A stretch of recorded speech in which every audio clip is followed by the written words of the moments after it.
investigation of those things. তো আমরা এটা আলোচনা করেছিলাম সম্ভবত স্লাইডটা যে আমরা তিন রকমের থ্রেট নিয়ে আলোচনা করেছিলাম। থ্রেট, ইফ ইউ রিমেম্বার, আমি রিপিট করবো না বেশি, but if you remember, is an force, is a force. Threat হচ্ছে একটা ফোর্স যেটা নেগেটিভলি ইম্প্যাক্ট করতে পারে। তবে ইম্প্যাক্ট করতে পারবে কি পারবে না তার ডিপেন্ড করতেছে হচ্ছে গিয়ে প্রথমত ওয়েদার যেই অ্যাসেটটাকে আমি সেফগার্ড করতে চাচ্ছি এগেইনস্ট দ্যাট ফোর্স, সেই অ্যাসেটটাতে কোনো উইকনেস বা ভালনারেবিলিটি আছে কিনা ওই থ্রেটের জন্য। যদি ভালনারেবিলিটি থাকে, ইট ইজ ভেরি লাইকলি যে ওই অ্যাসেটটা ওইটা দ্বারা, ওই থ্রেড দ্বারা ইম্প্যাক্টেড হবে। আরেকটা আমরা রিস্ক অ্যাসেসমেন্টের ক্ষেত্রে প্রবাবিলিটি অফ ইম্প্যাক্ট অর্থাৎ probability of occurrence and impact of occurrence, ওইটা দিয়েও আমরা বুঝতে পারি যে আসলে এই থ্রেটের এগেইনস্ট রিস্কটা কতটুকু, রিস্ক থেকে অনেক বেশি না অনেক কম। সেটা মেজারমেন্টটা আমরা ওই অ্যাসেসমেন্ট দিয়ে করি। বাট আমরা থ্রেটের এই থ্রেটটা তিন টাইপের থ্রেট আলোচনা করেছিলাম গত ক্লাসে: এক্সটার্নাল, ইন্টারনাল, অ্যাডভান্স। এক্সটার্নাল আমরা আলোচনা করেছিলাম বিভিন্ন রকমের যে ম্যালওয়্যার অর্থাৎ যে কোনো রকমের ক্ষতিকারক সফটওয়্যার, এটাকে আমরা বলছি ম্যালওয়্যার। হ্যাঁ, সেখানে আমরা ভাইরাস, র্যানসামওয়্যার, ট্রোজান হর্স আলোচনা করেছিলাম। ট্রোজান হর্সের অ্যানালজিটা আসলে কোথা থেকে আসলে এই নামটা সেটা আলোচনা করেছিলাম। ফিশিং অ্যাটাক কোনটা? ফিশিং অ্যাটাক হচ্ছে গিয়ে যখন কেউ ফিশিং হচ্ছে গিয়ে যখন কেউ একজনের আইডেন্টিটি আরেকজন ইউজ করে অ্যাটাক করে, মানে ক্যামোফ্লেজ। সে আমি কয়েকদিন আগে একটা ফোন ছিলাম, আমাকে বলছে যে আমার ব্যাংক অ্যাকাউন্ট থেকে বাইরে টাকা ট্রান্সফার হয়ে গেছে, তো পুলিশ থেকে থানা থেকে বলছে আমাকে যোগাযোগ করতে হবে। বাট সেই যে সে কি করছে, তার আইডেন্টিটিটা সে আসলে, এটা একটা ফ্রড ছিল প্রবাবলি। হ্যাঁ, ইট ওয়াজ এ ফ্রড, ইয়ে কি বলে, ফ্রড একটা এফোর্ট ছিল আর কি, attempt ছিল। তো সে আমাকে বলতেছিল যে আপনার ভেরিফিকেশনের জন্য আপনি এনআইডিটা দেন, এনআইডি নাম্বারটা দেন, আপনার অমুক দেন তমুক দেন। যখন এত কিছু চাচ্ছে তখন আমি ডাউট করেছি যে it must be a fraud. সে আমার ডাচ বাংলা ব্যাংক অ্যাকাউন্ট, আমি যেটা অপারেট করি না, ওইখান থেকে নাকি 27 লাখ টাকা বাইরে ট্রান্সফার হয়েছে, হ্যাঁ, হুন্ডি করে। তো আর দ্বিতীয় কথা হচ্ছে কি, অ্যাকাউন্ট থেকে হুন্ডি হয় না জেনারেলি। তো অ্যাকাউন্ট থেকে যদি ট্রান্সফারই হয় বাইরে, তাহলে that will be a proper transfer. তো ওই হিসেবে ফ্রড যখন সাসপেক্ট করলাম, তখন যখন জিজ্ঞেস করলাম তখন বোঝা গেল যে আসলে সে কন্টিনিউ করতেছে না ডিসকাশন। তো এই যে জিনিসটা, সে কি করছে, একটা পুলিশ অফিসারের, এসআই এর আইডেন্টিটি ইউজ করে আমাকে কল করতেছে। বাট ওই পুলিশ অফিসারের যদি নাম্বারটা আমার কাছে থাকতো, তাহলে হয়তো আমি বুঝতে পারতাম যে এই নাম্বার ওটা না, বাট ডেফিনেটলি থাকা সম্ভব। আইডেন্টিটি ইউজ করছে, so it is kind of fishing. But অনলাইনে যখন এই ধরনের ফিচিং হয়, একটা আইডেন্টিটি ইউজ করে আরেকজনকে এটাকে রিপ্রেজেন্ট করা হয়, তখন কিন্তু আমরা বলি ফিচিং। সোশ্যাল ইঞ্জিনিয়ারিং এর কিছু আলোচনা করেছিলাম আমরা যে এবং এই ফিশিং অ্যাটাকের একটা ফিশিং এন্ড স্পুফিং, আরেকটা হচ্ছে স্পুফিং। সিমিলারলি এটা সাধারণত মেসেজিং এর ক্ষেত্রে এই সেম জিনিসটা, যে আমার আইডেন্টিটি থ্রেফট করে যদি কেউ মেসেজিং করে, তখন ওটাকে আমরা বলি স্পুফিং। এটা একটা কথা, স্পুফিং, SPFING, স্পুফিং। এই স্পুফিং, ফিশিং, দেন হচ্ছে গিয়ে স্নিফিং বলে একটা ইয়ে আছে, যে স্নিফিং অর্থাৎ গন্ধ শোকা, অর্থাৎ কাউকে ফলো করা, কাউকে আসলে ইনফরমেশন বের করার চেষ্টা করা। হ্যাঁ, এই ধরনের জিনিসগুলো, স্নিফিং, স্পুফিং, ফিশিং, এই ধরনের জিনিসগুলো সাধারণত এখন খুব ওয়াইডলি লেভারেজ করা হচ্ছে সোশ্যাল মিডিয়ায়। এবং এই জায়গায় সোশ্যাল মিডিয়াতে দেখা যায় যে they gather information, they make up a plot and background which is more believable, which is more relatable. তো এই অ্যাটাক গুলো করার জন্য তারা আসলে এই ধরনের টুলগুলো ইউজ করে। প্লাস সোশ্যাল ইঞ্জিনিয়ারিং আরেকটা দিক আরেক রকমের হয় এগ্রিকালচারে, সেটা হচ্ছে গিয়ে যে যেখানে they kind of make up a wrong image of someone, যেটা আমরা বলি যে ইয়ে ছড়ানো। আহ, আমরা কি বলে থেকে, আমরা বাবু ক্লাস হচ্ছে, একটু মুখটা ধুয়ে আসবো, এক মিনিট।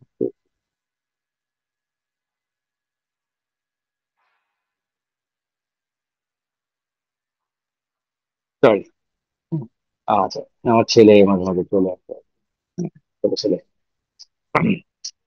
তো যেটা বলছেন যে এই এই সোশ্যাল ইঞ্জিনিয়ারিং এ বেসিক্যালি সোশ্যাল থেকে, সোশ্যাল মিডিয়া থেকে এবং সোশ্যাল ইনফরমেশন নিয়ে এটাকে একটা সোশ্যাল প্লট তৈরি করা, যেটাকে লেভারেজ করে বিভিন্ন অ্যাটাক বা বিভিন্ন ফ্রডুলেন্ট অ্যাক্টিভিটি হয়।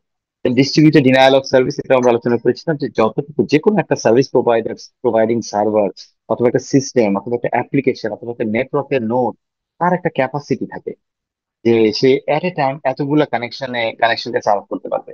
বাট আর্টিফিশিয়ালি ভাইরাস ইউজ করে অথবা কোনো হ্যাকিং করে ওই নোডটাকে, ওই সার্ভারটাকে যদি ওভারওয়েলম করে দেওয়া হয়, তো সে আসলে যতটুকু তার ক্যাপাসিটি আছে সেটাকে এক্সিড করে যাবে। তাহলে কি হবে, জেনুইন ইউজার যারা, যারা ওই সার্ভারে বা সিস্টেমে সার্ভিস নেওয়ার জন্য আসতেছে, তারা আসলে দেখা যাবে যে সার্ভিস পাবে না, তারা ডিনাইড হবে সার্ভিসটা। হ্যাঁ, তারা সার্ভিস থেকে ডিনাইড হবে। এইটাকে এই ধরনের অ্যাটাককে বলা হচ্ছে ডিনায়াল অফ সার্ভিস অ্যাটাক। আর এইটাই যখন ডিস্ট্রিবিউটেড মডেলে হয়, অর্থাৎ মাল্টিপল সোর্স থেকে হয় অথবা মাল্টিপল হোস্টে এট এ টাইম অ্যাটাক হয়, তখন এটাকে আমরা বলি distributed denial of service, DDoS. Hmm. Then হচ্ছে ইন্টারনাল থ্রেট সাইড। এটা স্ট্যাটিস্টিক্যালি দেখা গেছে যে এক্সটার্নাল থ্রেটের চেয়ে এক্সটার্নাল থ্রেটের যে ক্ষতির পরিমাণ একটা অর্গানাইজেশনে হয় স্ট্যাটিস্টিক্যালি, ক্লাস এখন আসে না। তুমি খেলো, স্ট্যাটিস্টিক্যালি দেখা গেছে যে এক্সটার্নাল থ্রেট থেকে বিভিন্ন অর্গানাইজেশনের যে টোটাল ক্ষতির পরিমাণ, তার চেয়ে বেশি পরিমাণ ক্ষতি যে পৃথিবীতে হয় হচ্ছে কি ইন্টারনাল থ্রেট।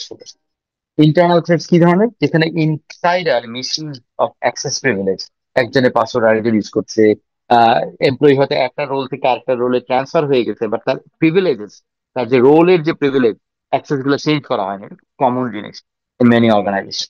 তখন হয় কি, যে ওই যে ইনফরমেশন গুলা যেটা তার জানা উচিত না, কনফিডেন্সিয়ালিটি, সেটাতে অ্যাক্সেস পেয়ে যায়, তাতে অর্গানাইজেশন ইম্প্যাক্টেড হয় নেগেটিভলি। এটা ছাড়া অনেক সময় কি হয়, এমপ্লয়ি চলে যাচ্ছে রিজাইন, তার আমরা ইউজার আইডি পাসওয়ার্ডটা ক্লোজ করি না। হ্যাঁ, কন্ট্রাক্টর, কোনো কারণে কন্ট্রাক্টর হয়তো 2 মাসের জন্য একটা কাজ করতে আসে, 2 মাস হয়ে গেছে, সেই কন্ট্রাক্ট এক্সপায়ার করে গেছে বা চলে গেছে, তার অ্যাক্সেসটাও রেখে দিয়েছি। অনেক সময় কি হয়, পাসওয়ার্ড পলিসি এমন লুজ থাকে যে যে কেউ তার নাম দিয়ে পাসওয়ার্ড রাখে, 1 2 3 পাসওয়ার্ড রাখে, তো যেটা কম্প্রোমাইজ হয়ে যায় খুব ইয়েতে। এই জিনিসগুলো সব হচ্ছে ইনসাইডার ইন্টারনাল থ্রেটস। আর একটা হচ্ছে কি আনইনটেনশনাল, একটা হচ্ছে কি এই ধরনের ভুল বা এই ধরনের পিটফল, এই ধরনের জায়গাকে লেভারেজ করে কেউ ইউজ করে ইন্টেনশনালি। আর একটা হচ্ছে আনইনটেনশনাল এরর, যেখানে সিস্টেমের, যেটা সিস্টেমের কনফিগারেশন বলতে গেলে এটা ব্যাকগ্রাউন্ডটা বুঝতে হবে যে এখনকার অর্গানাইজেশন, বড় বড় অর্গানাইজেশন, এই ধরনের জিনিসপত্র আসলে more impactful in large size business. ওখানে কি হয়, ইআরপি যখন ইউজ হয়, ERP is a huge system, তার বিভিন্ন ডিপার্টমেন্ট, বিভিন্ন ফাংশন, সবটাই ইআরপি তে ইন্টিগ্রেটেড। এরকম একটা সিস্টেমে যখন দেখা যায় যে অপারেট করতে হয় সিস্টেমটাকে, সিস্টেমটাকে যখন অপারেট করতে হয়, তখন দেখা যায় যে এইটার বিজনেসে একটা ইন্টিগ্রেশনের প্রয়োজন হয়। একটা এই ধরনের সিস্টেম অনেক কনফিগারেশন নিয়ে আসে। যেমন আমি যদি আপনাকে এক্সাম্পল দিই, এসএপি, যদি আপনাদের যাদের আইডিয়া আছে যাদের নাই তাদের জন্য বলি, এসএপি ইআরপির কথা শুনেছেন আপনারা, তাই না? এসএপি ইমপ্লিমেন্টেশন করাটা কিন্তু এরকম না যে আমি সিডি করে এসএপি সফটওয়্যারটা নিয়ে আসলাম, ইনস্টল করে দিলাম, কালকে থেকে বিজনেস চলা শুরু করে দিলাম। It's not like that. SAP like systems বা ওরাকল ই বিজনেস স্যুট, আরএস, এই টাইপের ইআরপি সলিউশন গুলা হয়তো কিনতেও অনেক খরচ হয়, licence cost is very high, but তার চেয়ে ইম্পর্টেন্ট হচ্ছে কি এগুলোকে ইমপ্লিমেন্ট করতে দেখা যায় মিনিমাম 6 মাস থেকে 18 মাস, 24 মাসের প্রজেক্ট লাগে, 1.5 2 বছর লাগে একটা ইআরপি টোটালি ইমপ্লিমেন্ট করতে একটা অর্গানাইজেশন। কেন? কারণ একটা ইআরপি সলিউশন, এই ধরনের বড় বড় এন্টারপ্রাইজ সলিউশন গুলা comes with lot of business configuration. Business configuration like even আপনি একটা ধরেন, আপনি এমন একটা বিজনেস করছেন যেখানে কন্টেইনার বেসড প্রোডাক্ট, আপনি কন্টেইনার বেসড প্রোডাক্ট প্রোভাইড করেন বা সেল করেন। কন্টেইনার বেসড প্রোডাক্ট কিরকম? যেমন হতে পারে সে বটলড ড্রিঙ্ক আপনি ব্যবহার করেন, বোতলটা ফেরত নিয়ে নেন, তো তো আপনি আসলে সেল করেন ড্রিঙ্কটা, বাট বোতলটা ইজ কন্টেইনার। আপনি হয়তো সিলিন্ডারে গ্যাস বিক্রি করেন, তাহলে সিলিন্ডারটা হচ্ছে একটা কন্টেইনার, তার ভিতরে গ্যাসটা আসলে আপনি বিক্রি করেন, বাট সিলিন্ডারের ইনভেন্টরি মেনটেন করতে হয়, গ্যাসের ইনভেন্টরি কস্টিং করার সময় ডিফারেন্ট একটা মেকানিজম অ্যাপ্লাই করতে হয়। এখন এরকম একটা বিজনেস সিনারিওর জন্য আসলে invoicing, COGS calculation, cogs calculation, cost of goods calculation, inventory management, এই জিনিসটার জন্য বেস্ট প্র্যাকটিস কি, বেটার প্র্যাকটিস কি, হ্যাঁ, এই জিনিসগুলা এই ধরনের সলিউশন গুলাতে ইনবিল্ট হিসাবে আসে। ইনবিল্ট হিসাবে আসে। এবং তারা কি করে, এই তারা চিন্তা করে এবার রিজন, শুধু যে প্রোডাক্ট টাইপ না, বিজনেস টাইপ না, যে প্রোডাক্ট টাইপ, বিজনেস টাইপে বিভিন্ন রিজিয়নে তার ট্যাক্স স্ট্রাকচার কি, ওই রিজিয়নের কাস্টমস রিকোয়ারমেন্ট কি, ওই রিজিয়নের ইনভেন্টরি রাখার জন্য কোনো রেগুলেটরি বাইন্ডিং আছে কিনা। যেমন আমাদের এখানে ভ্যাট ক্যালকুলেশন অনেক সময় কি হয় যে একটা স্টক একটা প্ল্যান্ট থেকে আরেকটা প্ল্যান্টে মুভ করবে, বা একটা ভাইরাস থেকে একটা ভাইরাসে মুভ করবে, আপনার ভ্যাট চালানো লাগে। তো এই যে রেগুলেশন, এই রেগুলেশনটা হয়তো ইন্ডিয়াতে একই রকম না।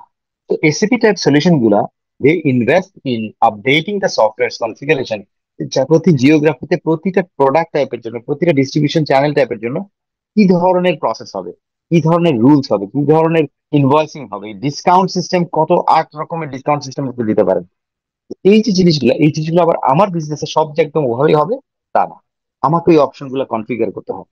এক্স্যাক্টলি আমি ইন ডিসকাউন্ট 8 রকমের ডিসকাউন্ট আমাকে অফার করতেছে ইন্ডাস্ট্রির জন্য, বাট আমি হয়তো তিন রকমের ডিসকাউন্ট ইউজ করি। একটা ডিসকাউন্ট ইউজ করি প্রোডাক্টের উপরে, ডাইরেক্ট লাইন আইটেমের উপরে। একটা ডিসকাউন্ট ইউজ করি হচ্ছে গিয়ে তার টোটাল বিজনেস ভলিউমের উপরে ট্রেড ডিসকাউন্ট, ক্যালকুলেটেড ডিসকাউন্ট। আরেকটা হচ্ছে আরবিট্রারি ডিসকাউন্ট করি টোটাল হয়ে যাওয়ার পরে তার নিচে, এবং ডিসকাউন্টটা দেওয়ার পরে ট্যাক্স ক্যালকুলেশন হবে।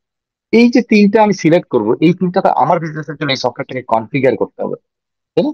এই কনফিগারেশন গুলো, এই ম্যাপিং গুলাতে শুধু সফটওয়্যার ম্যাপিং না, আবার প্রসেস চেঞ্জ করতে হয় কিছু কিছু ক্ষেত্রে। আমরা যেভাবে বিজনেস করতেছিলাম সফটওয়্যার ইমপ্লিমেন্ট করার আগে, বিজনেসে কিছু প্রসেস সফটওয়্যার অনুযায়ী চেঞ্জ করতেছি। তো এই জন্য অনেক টাইম লাগে এগুলি। Now what is the relevance with our discussion? এই আনইনটেনশনাল এররের মধ্যে এই যে মিসকনফিগার সিস্টেম একটা এক্সাম্পল আছে।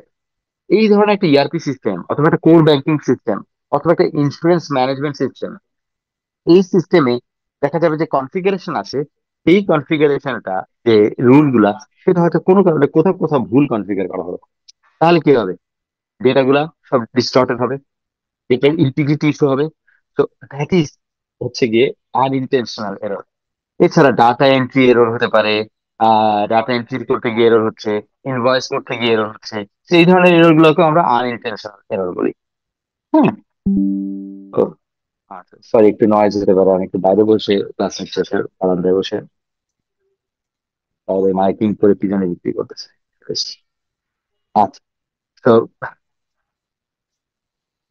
চুলা ঠিক করতে অ্যাডভান্স চেক, আমি জানি না আপনাদের শোনা যাচ্ছে কিনা, বাইরে একটা নয়েজ হচ্ছে, এই জন্য ভালো আপনাদের বলি আর কি। না স্যার, বাইরের নয়েজ আসতেছে না। না, শোনা যাচ্ছে না। That's great. না, ওই যে হ্যান্ড মাইকে করে চুলা ঠিক করি, চুলা ঠিক করি বলতে চাই কি নিচে দিয়ে কেউ, ওইটাই আর কি বলছি, নয়েজ আসতে গেলে। আচ্ছা, গুড, গুড যে আসে না। হ্যাঁ, কোনো অসুবিধা নেই। আচ্ছা, অ্যাডভান্স চেক। অ্যাডভান্স চেক হচ্ছে গিয়ে, এটা আমরা আলোচনা করেছি, অর্থাৎ এগুলো তো সবকটা আলোচনা করে ফেলছিলাম।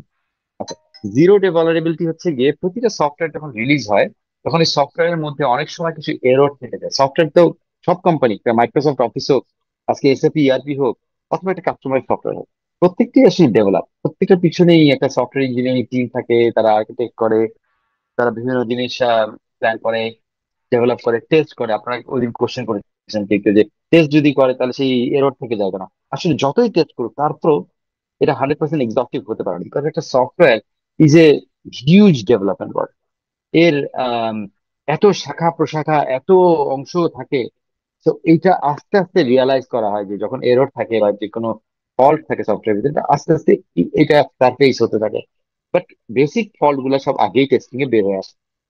বাট তারপরেও কিছু কিছু কন্টেক্সচুয়াল এরর, যেগুলি পার্টিকুলার একটা সিকোয়েন্সে, পার্টিকুলার একটা কনটেক্সটে গিয়ে এররটা হচ্ছে, সবসময় হচ্ছে না। ওই কনটেক্সটটা হয়তো টেস্টিং এর সিনারিওর ভিতরে ছিল না, যেটা একটা কোম্পানির এক ধরনের ট্রানজাকশন করতে গিয়ে ওই কনটেক্সটটা তৈরি হয়েছে, তখন দেখা যাচ্ছে যে ওই এররটা সার্ফেস করলো।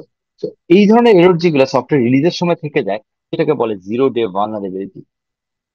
জিরো ডে ভালনারেবিলিটি অর্থাৎ সফটওয়্যার একদিন ইউজ করার আগেই যে ভালনারেবিলিটি নিয়ে জন্ম হয়েছে। হ্যাঁ, এটা জন্মগত খুঁত আর কি। তো এইটাকে পরবর্তীতে প্যাচিং করা হয়, পরবর্তীতে এগুলিকে কারেক্ট করা হয়, এগুলিকে প্যাচিং বলে, সফটওয়্যার প্যাচ। এই সফটওয়্যার প্যাচিং করা হয়। আর আরেকটা হচ্ছে কি, যেমন অ্যাডভান্স পারসিস্টেন্ট থ্রেট, এগুলো হচ্ছে কি যখন খুব লং টাইম একটা থ্রেট রয়ে যাচ্ছে, বাট যে কোনো কারণেই it is being very difficult to identify and address হচ্ছে। ওইটাকে আইডেন্টিফাই করাও ডিফিকাল্ট হচ্ছে, এবং ওইটাকে অ্যাড্রেস করা, কারেক্ট করা ডিফিকাল্ট হচ্ছে। সে হতে পারে ডিউ টু কস্ট, হতে পারে এটা ঠিক সলিউশনটা এখন খুঁজে পাওয়া যাচ্ছে না, হতে পারে there is an implementation challenge. But যে কোনো কারণেই হোক, এটা পারসিস্ট করে যাচ্ছে থ্রেটটা, অ্যাডভান্স থ্রেট, এবং পারসিস্ট করে যাচ্ছে লম্বা একটা সময় ধরে। তো তখন এটাকে বলা হয় অ্যাডভান্স পারসিস্টেন্ট থ্রেট, এটিপি। তো এইগুলো হচ্ছে গিয়ে এক্সটার্নাল, ইন্টারনাল এবং অ্যাডভান্স। এইবার আছি, এইটা বোধহয় গতদিন আলোচনা করেছি কিনা, গতদিন কি এটা আলোচনা করেছিলাম? আমরা কোন পর্যন্ত আলোচনা করছি আমি একটু বোধহয় ভুলে গেছি। একটু বলতে পারবেন, এটা কি preventive control, sir, detective control, corrective control, এটা নিয়ে কথা হয়েছিল sir, security logical access, defence. Physical access, এগুলো তো আলোচনা করেছিলাম আমরা। স্যার, সিকিউরিটি ডিফেন্স মেকানিজমটা শেষ স্লাইড ছিল গত গত ক্লাসের। এটাই, আহ এটা এই আচ্ছা, এইটা ছিল স্যার, এইটা কোনটা? এইটা এইটা ছিল, এইটা শেষ স্লাইড এইটা ছিল ছিল। স্যার। ও, এইটা খুব আলোচনা করেছিলাম না? জি ওকে, স্যার। ঠিক আছে, ঠিক আছে, thank you so much. Thank you. আচ্ছা আচ্ছা, স্যার। তারপর আমি জাস্ট একটু কুইকলি টাচ করে যাই যে সিকিউরিটি, যেহেতু আমরা ভালনারেবিলিটি থ্রেট নিয়ে আলোচনা করেছি, সেটা থেকে অনেক সময় থ্রেট থেকে প্রিভেনশনের জন্য দেয়ার আর প্রিভেন্টিভ কন্ট্রোলস, এবং থ্রেট যে যখন অ্যাটাক হয় তখন এটা ডিটেক্ট করাটা খুব important before we can correct. বা এটাকে অ্যাড্রেস করার জন্য ডিটেক্ট করাটা খুব ইম্পর্টেন্ট। ম্যাক্সিমাম সিকিউরিটি থ্রেটস আসলে খুব ইম্প্যাক্ট করে because they remain undetected for some time. অনেক সময় দেখা যায় যে প্রত্যেকেই, যেমন আমরা র্যানসম ওয়্যার আগে যখন আলোচনা করেছিলাম, এই ধরনের র্যানসম অ্যাটাকের আগে আসলে অনেকগুলো ইন্ডিকেশন থাকে। দেখা যায় কেউ একজন, কারণ কি সব জায়গায় র্যানসম ওয়্যার দিয়ে অ্যাটাক করে আমি র্যানসম চেয়ে লাভ হবে না, খারাপ মানুষদের কথা বলতেছি, যারা হ্যাকার যারা এই করছে তারা তো অ্যাট্রাকটিভ স্পেস খুঁজবে। সেটার জন্য তাকে তো আসলে স্টাডি করতে হয়, তাকে আসলে সিস্টেমটাকে অ্যাক্সেস করতে হয় আনঅথরাইজড ভাবে, ইভ্যালুয়েট করতে হয়, দেন দে ডিসাইড যে হ্যাঁ এখানে অনেক ভ্যালুয়েবল ডেটা আছে, এখানে ডেটাবেসটা অনেক বড়, নিশ্চয়ই এরা খুব ডিপেন্ডেন্ট এটার উপরে, এইখানে আমি ডাটাটাকে ক্যাপচার করে এটাকে আমি র্যানসম চাচ্ছি বা র্যানসম ওয়্যার অ্যাপ্লাই করতেছি। তো এই যে স্টাডি করার যে আগের যে অ্যাক্সেস গুলা, এগুলো সব আনডিটেক্টেড থাকে বলে র্যানসম ওয়্যার অ্যাটাক করতে পারে। তো এই জন্য প্রিভেন্টিভ কন্ট্রোল খুব ইম্পর্টেন্ট এবং ডিটেকটিভ কন্ট্রোল খুব ইম্পর্টেন্ট। প্রথমত হচ্ছে কি প্রিভেন্টিভ, আমি ঢুকতেই দিব না, আমি অ্যাটাক হতেই দিব না। আর হচ্ছে ডিটেকটিভ, যদি এটার কোনো ধরনের কোনো এমন অ্যানোমালিস তৈরি হয় যাতে আগে ডিটেক্ট করতে পারি। আর কারেক্টিভ কন্ট্রোল হচ্ছে কি, যে আমি যদি, আমার যদি কোনো ক্ষতি হয়েই যায় কোনো থ্রেটের ফলে, যদি কোনো ক্ষতি হয়েই যায়, সেই ক্ষতি থেকে যাতে আমি তাড়াতাড়ি এটাকে রিকভার করতে পারি, টু দ্য লাস্ট স্টেজ যাতে রিকভার করতে পারি, সেটার জন্য আমার backup system, disaster recovery plan, এই জিনিসটা থাকবে। আর আপনারা নিশ্চয়ই শুনেছেন এর আগে বিজনেস কন্টিনিউটি প্ল্যান, একটা প্ল্যান, আর একটা হচ্ছে disaster recovery plan. Business continuity plan হচ্ছে গিয়ে যখন কোনো ডিজাস্টার হয়, কোনো থ্রেট অ্যাটাক করে এবং বিজনেস ডিসরাপ্টেড হয়, ওই রকম সিচুয়েশনে যাতে আমরা মিনিমাম ক্যাপাসিটিতে, এটাকে বলে স্কেলেটন ক্যাপাসিটি বা ক্রিটিক্যাল ক্যাপাসিটি, ক্রিটিক্যাল বিজনেস গুলা যাতে আমরা রান করতে পারি, এই জন্য এনাফ ব্যাকআপ রাখা, ব্যাকআপ সিস্টেম রাখা, ফেল ওভার সিস্টেম রাখা, ব্যাকআপ নেটওয়ার্ক কানেকশন রাখা, সুতরাং আমরা যাতে এই জিনিসটা ডিজাস্টার সিচুয়েশনে যাতে বিজনেসটা কন্টিনিউ করতে পারি মিনিমাম ক্যাপাসিটিতে, এই জন্য বলি আমরা বিজনেস কন্টিনিউটি প্ল্যান।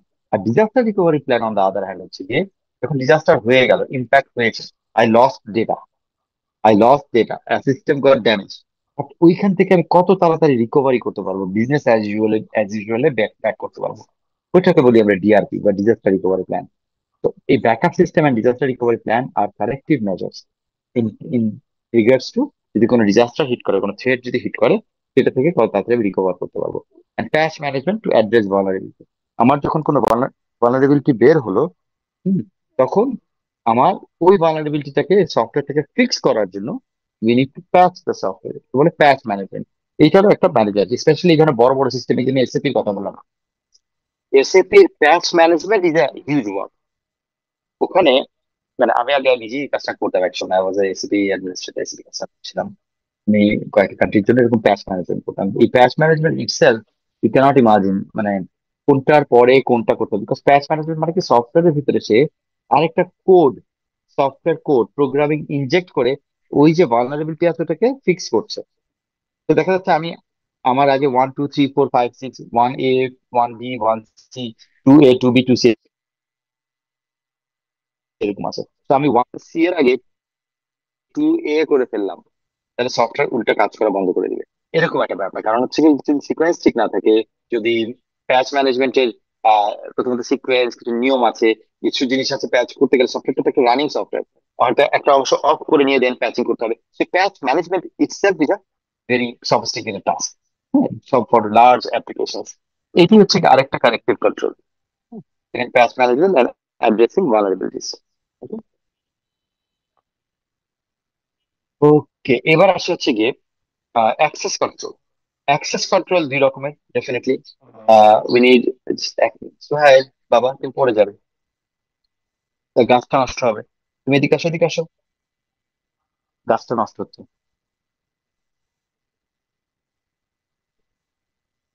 ওকে, যেটা বলছেন যে অ্যাক্সেস কন্ট্রোল তাহলে দুই ধরনের, একটা হচ্ছে কি লজিক্যাল অ্যাক্সেস, আর একটা হচ্ছে কি physical access. Physical access is easy to understand, যে আমি কোনো একটা সিস্টেম, কোনো একটা ডেটা সেন্টার, কোনো একটা সার্ভার, নেটওয়ার্ককে ফিজিক্যালি অ্যাক্সেস করবো, এবং ফিজিক্যালি অ্যাক্সেস করে যাতে ক্ষতি না হয়, কোনো সমস্যা না হয়, সেটার জন্য আমরা ওখানে অ্যাক্সেস কন্ট্রোল আমরা কি করি, বায়োমেট্রিক ফিঙ্গারপ্রিন্ট দিয়ে অ্যাক্সেস কন্ট্রোল করি, আমরা অনেক সময় কার্ড দিয়ে অ্যাক্সেস করি, আইডি কার্ড দিয়ে অ্যাক্সেস কন্ট্রোল করি, তাই না? অনেক সময় রেটিনা স্ক্যান করি, সিকিউরিটি ক্যামেরা ইনস্টল করি। This are all physical access control করার মেকানিজম, ফিজিক্যাল অ্যাক্সেস কন্ট্রোল করার মেকানিজম।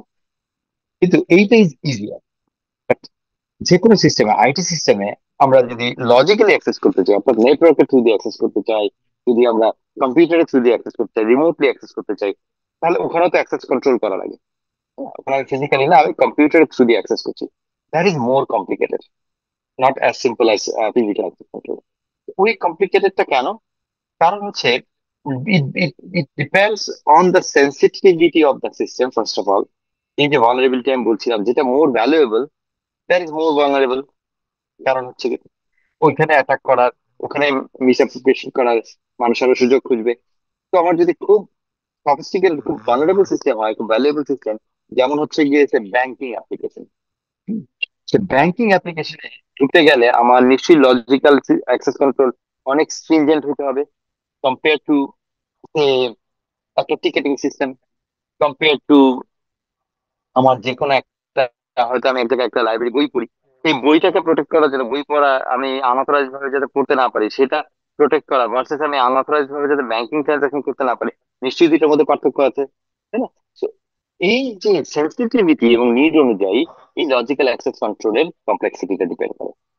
আমরা এখন দেখবেন কমন, এটা আগে কমন ছিল না, আগে একটা সময় ছিল যে শুধুমাত্র খুব সফিস্টিকেটেড সিস্টেমে we use to have this multi factor authentication. Multi factor authentication কি, কি বলতে পারবেন? কোন আইডিয়া মাল্টি ফ্যাক্টর অথেন্টিকেশন কি জিনিস? কোন এক্সাম্পল বা জিনিসটা কি? স্যার এটা কি two factor authentication? Two factor authentication is multi factor, মানে টু বলে আমরা টু ফ্যাক্টর অথেন্টিকেশন বলছি, যদি থ্রি হতো এটা multi factor authentication. Anything above one is multi, right? Two factor জি sir. Authentication is a type of multi factor authentication. Okay, কোনো ক্ষেত্রে যদি একটা রিসার্চ ল্যাবে ঢুকতে হয় ফিজিক্যাল অ্যাক্সেস কন্ট্রোলের জন্য হতে পারে, যে ওখানে আমরা যে মুভিতে দেখি না, যে একটা পাসওয়ার্ড দিচ্ছে, তারপরে রেটিনা স্ক্যান করছে, তারপরে ভয়েস দিচ্ছে, তিনটা মিলে গিয়ে তাকে অ্যাক্সেস দিচ্ছে। হ্যাঁ, so that's an example of multi factor authentication. Logical অ্যাক্সেসের ক্ষেত্রেও আমরা এখন কি করি, একটা ব্যাংকিং অ্যাপ্লিকেশন ইউজ করতে গেলে তখন আমাদের ইউজার নেম পাসওয়ার্ড দিলেই শুধু হয় না, ইউজার নেম পাসওয়ার্ড দেওয়ার পরে আবার হয়তো একটা ওটিপি দিতে হচ্ছে, আমাকে হয়তো একটা ওটিপি দিতে হচ্ছে, অথবা একটা টোকেন দিতে হচ্ছে। আবার অনেক ক্ষেত্রে আহ টোকেনটা, আপনারা দেখেছেন বোধহয়, গুগল অথেন্টিকেটর ইউজ করেছেন কেউ? ইভেন গুগলের একটা অ্যাপ্লিকেশন অ্যাপ আছে গুগল অথেন্টিকেটর, অনেক জি এখন স্যার, মাল্টি অথেন্টিকেশন করেছি। অথেন্টিকেটর থেকে কোড দেয়, এক্সাক্ট। এই গুগল অথেন্টিকেটরকে বলা হচ্ছে কি, একটা টোকেন বলে এটাকে। এই টোকেনটা কি? টোকেনটা হচ্ছে গিয়ে যে এই আমার ডিভাইসে একটা র্যান্ডম নাম্বার জেনারেট হচ্ছে, ঠিক আমি যেই জায়গায় অথেন্টিকেশন করব ব্যাংকের, আমার অ্যাক্সেসের যে পোর্টালটা, ওই জায়গায় আমার জন্য একটা পার্টিকুলার নাম্বার কন্টিনিউয়াসলি জেনারেট হচ্ছে, থাকে কাজ করবো। তো এই দুইটা জিনিস ম্যাচ করে কিনা, তার মানে do I have the physical device with me, authenticating device physically আমার কাছে আসছে না, এটা হচ্ছে একটা কমন টু ফ্যাক্টর অথেন্টিকেশন বা মাল্টিপ্যাক্টর অথেন্টিকেশন একটা মেকানিজম। তো বায়োমেট্রিক, কি কার্ড, ওই যেটা বললাম card, security camera, physical access বলছি আমি, মাল্টিফ্যাক্টর অথেন্টিকেশন। দেন হচ্ছে গিয়ে আরেকটা হচ্ছে গিয়ে যে আমরা ওয়াইডলি মাল্টিফ্যাক্টরের সাথে যেটা এখন ইউজ করি সেটা হচ্ছে role based access control. Role based access কন্ট্রোলের ফিলোসফিটা হচ্ছে গিয়ে নিড টু হ্যাভ, মানে কোনো, আমরা অনেক সময় ট্রেডিশনালি অনেক অর্গানাইজেশন আগে দেখা যেত যে যে সবচেয়ে সিনিয়র তার সবচেয়ে বেশি অ্যাক্সেস আছে, সবকিছুতে অ্যাক্সেস, সে অ্যাডমিন, সে হচ্ছে সিইও, সে অ্যাডমিন। অথচ সিইওর কোনো কারণ নাই to have access to say একটা অ্যাকাউন্ট পেয়েবল ট্রানজাকশন কে অ্যাডজাস্ট করা বা রিকনসাইল করার অ্যাক্সেস পাওয়ার জন্য। সে ওই জায়গায় যাবে না, সে রিপোর্ট দেখবে, তাই না? ট্রানজাকশন করবে না, ট্রানজাকশন লেভেল অ্যাক্সেস তার দরকার নাই, কিন্তু আমরা বাই সিনিয়রিটি অ্যাক্সেস সব দিয়ে রাখতাম। এখন যেটা হয় মডার্ন ওয়ার্ল্ডে, বড় বড় অ্যাপ্লিকেশন, বড় অর্গানাইজেশনে, সেখানে উই আর ভেরি স্ট্রিক্ট, যে যার যেটা প্রয়োজন, নিড টু হ্যাভ বেসিসে, নিড টু হ্যাভ বেসিসে অ্যাক্সেস প্রোভাইড করা, এইটাকে আমরা বলি হচ্ছে গিয়ে রোল বেসড অ্যাক্সেস। তো এখন একটা অর্গানাইজেশনের প্রত্যেকটা ফাংশনের জন্য অ্যাকাউন্টস ডিপার্টমেন্টের ভিতরে অ্যাকাউন্টস পেয়েবল যে করতে, তার রিসিভেবলের, তার ডেটার্স দেখার প্রয়োজন হয়। যে অ্যাকাউন্টস রিসিভেবল হ্যান্ডেল করছে তার ফিক্সড অ্যাসেট ধরার প্রয়োজন নেই, যে ফিক্সড অ্যাসেট করছে তার হয়তো ব্যাংক রিকনসিলিয়েশনের প্রয়োজন নেই, সেটা ট্রেজারি করবে। তো এই যে প্রত্যেকটা রোল আলাদা আলাদা করা এবং সেই যে অ্যাক্সেস প্রিভিলেজ গুলাকে কন্ট্রোল করা, এটাকে বলা হচ্ছে রোল বেসড অ্যাক্সেস কন্ট্রোল। তো এইটা হচ্ছে কি আরেকটা principal for better logical access control. But আমরা এখানে যা আলোচনা করলাম এর বাইরেও অনেক রকমের অ্যাক্সেস কন্ট্রোল মেকানিজম আছে, but these are the common principles, common philosophies in regards to logical and physical access control. ঠিক আছে?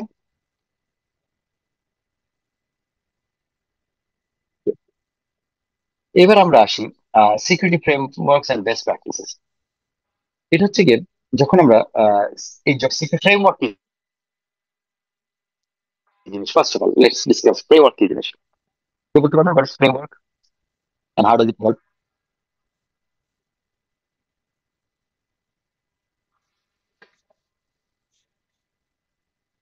যে কোনো কিছু আমরা বলি না যে একটা ফ্রেমওয়ার্ক ফলো করতে হবে, একটা ফ্রেমওয়ার্ক থাকতে হবে। সে গভর্নমেন্টের ক্ষেত্রে অনেক ক্ষেত্রে আমরা বলি যে এটা একটা রেগুলেটরি ফ্রেমওয়ার্ক লাগবে।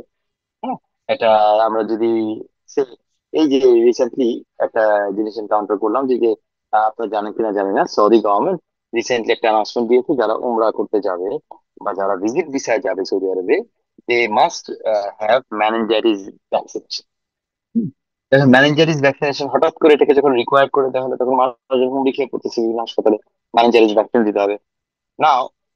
এইটাকে সে দিয়েছে কি দেয় নাই, এটা তো এয়ারপোর্টে ভেরিফাই করতে পারতে হবে, ঠিক কোভিড ভ্যাকসিনেশনের মতো, ঠিক কোভিড টেস্টের মতো। আগে কোভিড এর সময় এরকম এয়ারপোর্টে কোভিড টেস্ট ভেরিফিকেশন শুরু হয়েছিল, কোভিড টেস্ট করে আসছে কিনা। তখন কি হতো, কোভিড টেস্ট করে ওই টেস্টটা ওই টেস্টটা বাবা এটা ক্রস, ডোন্ট ডু ইট, সব কটা ফুল পড়ে যাচ্ছে। এদিকে আসো, এটা স্যান্ডেল পড়ো, ওখানে খেলা দিয়ে। ওকে, যেটা বলছিলাম যে তখন কোভিড টেস্ট করার পরে একজন প্যাসেঞ্জারকে, যে হাসপাতালে কোভিড টেস্ট করছে, সেই হাসপাতাল কি করতে, গভর্নমেন্টের ডিজি হেলথের একটা পোর্টালে সার্টিফিকেটটা আপলোড করে দিত, গ্যারান্টি দিয়েছে হ্যাঁ ওনার কোভিড টেস্ট করা হয়েছে, রেজাল্ট এটা। তখন গভর্নমেন্ট থেকে সেন্ট্রালি এটা কন্ট্রোল করা হবে। এবার যখন ম্যানেজারিজ ভ্যাকসিন হয়েছে তখন সবাই যখন ভ্যাকসিন দিচ্ছে, কারণ এয়ারপোর্টে কার্ডটা ভ্যালিড বলে করবে, কারণ অনেক হেলথ কেয়ার অর্গানাইজেশন আছে ভ্যাকসিন না দিয়ে 500 টাকা দিয়ে নিয়ে বলবে, সার্টিফিকেট দিয়ে দিবে যে হ্যাঁ ভ্যাকসিনেটেড, তাহলে তো পারপাসটা ডিফিট হয়ে যাবে, তাই? তো এইটাকে এখন কন্ট্রোল করা দরকার। So I contacted DG health recently. তো তখন ওরা বলছে যে আমরা ফ্রেমওয়ার্ক নিয়ে কাজ করতেছি, যে কিভাবে এই ভ্যাকসিনেশন নেওয়া হয়েছে কি হয় নাই প্রাইভেট সেক্টর থেকে, ভ্যাকসিনেশন দিয়ে গভর্নমেন্ট কি করে এই সার্টিফিকেটটাকে ভ্যালিডেট করবে। এইটা টোটাল একটা নীতিমালা এবং একটা প্রসেস। নীতিমালা হচ্ছে পলিসি লেভেলে, দেন এইটা শুধু যখন আমরা প্রসেস স্ট্যান্ডার্ড সবকিছুকে একসাথে করে ফেলি একটা পার্টিকুলার পারপাস অ্যাচিভ করার জন্য, তখন এটাকে আমরা বলি একটা ফ্রেমওয়ার্ক। সবাই এই পার্টিকুলার ফ্রেমওয়ার্কটা ফলো করবে, এই ফ্রেমওয়ার্কে পুরো কাজটা চলবে, তখন এটাকে আমরা বলেছি ফ্রেমওয়ার্ক। ওকে, তো এখন যেমন গভর্নমেন্টের ফ্রেমওয়ার্কটা তৈরি করছে, হোপফুলি হয়তো নেক্সট উইকে ফ্রেমওয়ার্কটা পাবলিশ হবে, দেন অল প্রাইভেট সেক্টর অপারেটর সেটা প্রপারলি ভ্যালিডেট করতে পারবে জিনিসটা। এবার আসি এই যে ফ্রেমওয়ার্কের মেইন কাজ কি, উপকারিতা। ফ্রেমওয়ার্কের উপকারিতা হচ্ছে গিয়ে it act as a checklist or we can say guide number one. যে আমি যখন একটা ফ্রেমওয়ার্ক আছে যে এক্স্যাক্টলি একটা জিনিস অ্যাচিভ করতে গেলে এটাকে এটা প্রপারলি সিকিউর ভেরিফাইড আসলে ভ্যাকসিন দেওয়া হয়েছে, অথবা আমি ইনফরমেশন সিকিউরিটি ক্ষেত্রে বলি যে এটা এই জায়গা থেকে কমন ভালনারেবিলিটি গুলা চেক করে অ্যাড্রেস করা হয়েছে, মিটিগেট করা হয়েছে। এটা এনশিওর করার এক একজনের কাছে এক একটা স্ট্যান্ডার্ড থাকতে পারে। আমি মনে করতে পারি যে এই 4 ধরনের মেকানিজম ইন প্লেস থাকলে, টেকনোলজি ইন প্লেস থাকলে এটা is full proof, is good security. আরেকজন মনে করতে পারে 5 ধরনের লাগবে, আরেকজন মনে করতে পারে না অন্য 4 ধরনের লাগবে। তাই না? এক একজন এক এক রকমের ভাবতে পারে। So, এইটার জন্য একটা কমন ফ্রেমওয়ার্ক যদি থাকে, তাহলে সবার জন্য এই মেজারমেন্টের স্ট্যান্ডার্ডটা সেম হয়ে যাবে। এই যে স্ট্যান্ডার্ড, আমরা যে বলি না যে ইভেন আইএসও, শুধু এখানে আইএসও আমি সিকিউরিটি ফ্রেমওয়ার্ক হিসেবে বলছি না, এমনি আমরা যখন বলি আইএসও সার্টিফাইড একটা organization, six sigma black belt একটা অর্গানাইজেশন, এই নামগুলো তো শুনছি আমরা, তাই না? Done certified organization, CMMI level 3, CMMI level 5, এই ধরনের কতগুলা আমরা স্ট্যান্ডার্ডাইজেশন সার্টিফিকেশনের কথা শুনি। আচ্ছা, বলতে পারবেন যে এই এই যে সার্টিফিকেশন গুলা, এটা আসলে যখন আমরা শুনি as a consumer, as a client of some organisation, এই ISO six sigma, what does that mean for us as client, as consumer? বলেন তো কি মিন করে, এটা সে করে কেন আইএসও? তার মানে হচ্ছে ওনারা কিছু স্ট্যান্ডার্ড মেনটেন করে, যেহেতু আইএসও সার্টিফিকেশন আছে। আইএসও সার্টিফিকেটের জন্য কিছু স্ট্যান্ডার্ড মেনটেন না করলে আইএসও সার্টিফিকেশনটা দেয় না। তার মানে ওই কয়েকটা স্ট্যান্ডার্ড ওনারা মেনটেন করে ওই প্রোডাক্টটা তৈরি করেছে, এর জন্য আর কি আমরা রিলাই করতে পারি অনেক। তাতে আমার লাভ কি, যে আমি প্রোডাক্টের বেটার প্রোডাক্ট পাচ্ছি। Quality, G sir. Exactly quality of the product or quality of the service. So it boils down to eventually quality of the product or quality of the service. যখন আমি একটা অর্গানাইজেশন দেখি ISO certified, আর এটা non ISO certified, it is more likely the ISO certified organizationটা will have a consistency in their quality product. See, আমি একটা word use করে ফেলছি, consistency in the quality of product. Consistency in the quality of product. এখন কথা হচ্ছে কি, এটা অ্যাচিভ আসলে আইএসও কি করে হেল্প করে কোয়ালিটি এনশিওর করতে, বা সিক্স সিগমা কি করে? ওরা কি গিয়ে কোয়ালিটি টেস্ট করে প্রোডাক্টের, তারপরে সার্টিফাই করে? না স্যার, না স্যার, ওরা এটা করে না। মানে প্রসেসটা দেখে যে যেই যেমন প্রোডাক্টটা যেখানে তৈরি হচ্ছে ওখানে স্ট্যান্ডার্ড মেনটেন হচ্ছে কিনা, মানে কতটুকু দেয়ার মানে প্রোডাক্টে কতটুকু কোন ম্যাটেরিয়ালটা ইউজ করবে ওইটার স্ট্যান্ডার্ডটা ঠিক ফলো করছে কিনা, এইরকম স্যার আর কি। এ? আর কারো কোনো ভিউ? Thank you Kapil. আর কারো কোনো ভিউ? স্যার স্ট্যান্ডার্ড মেনটেন করে কতদিন হলো প্রোডাকশনটা চলে আসতেছে এরকম হতে পারে স্যার। Historical analysis. ওকে, আর কার কোনো ভিউ, ডিফারেন্ট ভিউ আছে কিনা? Okay, let me explain. আচ্ছা, বিএসটিআই নাম শুনেছেন? Bangladesh standard and testing institute, শুনেছি স্যার। বিএসটিআই। এই যে বিএসটিআই সিল দেওয়া থাকে, তাই না? জি বিএসটিআই স্যার। সিল কি, এটাও কি একটা কোয়ালিটি অ্যাসুরেন্স না এটা? হ্যাঁ স্যার। এটাও একটা কোয়ালিটি অ্যাসুরেন্স। এখানে দেখবেন রডের বা সিমেন্টের অ্যাডভার্টাইজমেন্টে আপনারা দেখবেন যে বুয়েট টেস্টেড, বুয়েট সার্টিফাইড বলে। আবার হেলথ কেয়ারে বা বিভিন্ন জিনিসে বলে আইসিডিডিআরবি সার্টিফাইড, আইসিডিডিআরবি থেকে টেস্ট করা, এটা কাজ করে। হ্যাঁ, আবার অনেক সময় দেখবেন কোথাও আছে BCSIR certified, Bangladesh centre for scientific research institute, BCSI institute and research. তো এই যে জিনিসগুলা, যখন আমি বলছি বুয়েট সার্টিফাইড অথবা বলছি বিএসটিআই, বিএসটিআই আর বুয়েট কিভাবে কোয়ালিটি টেস্ট করে? যদি কোয়ালিটি টেস্ট করে, রডের স্ট্রেংথ টেস্ট করবে, বেন্ডিং স্ট্রেংথ, এন্ডিওরেন্স টেস্ট করবে, সেটা কিভাবে করে? সেটা কি ওরা কিভাবে প্রোডাকশন করে কোম্পানি, সেটা দেখে এসে করে?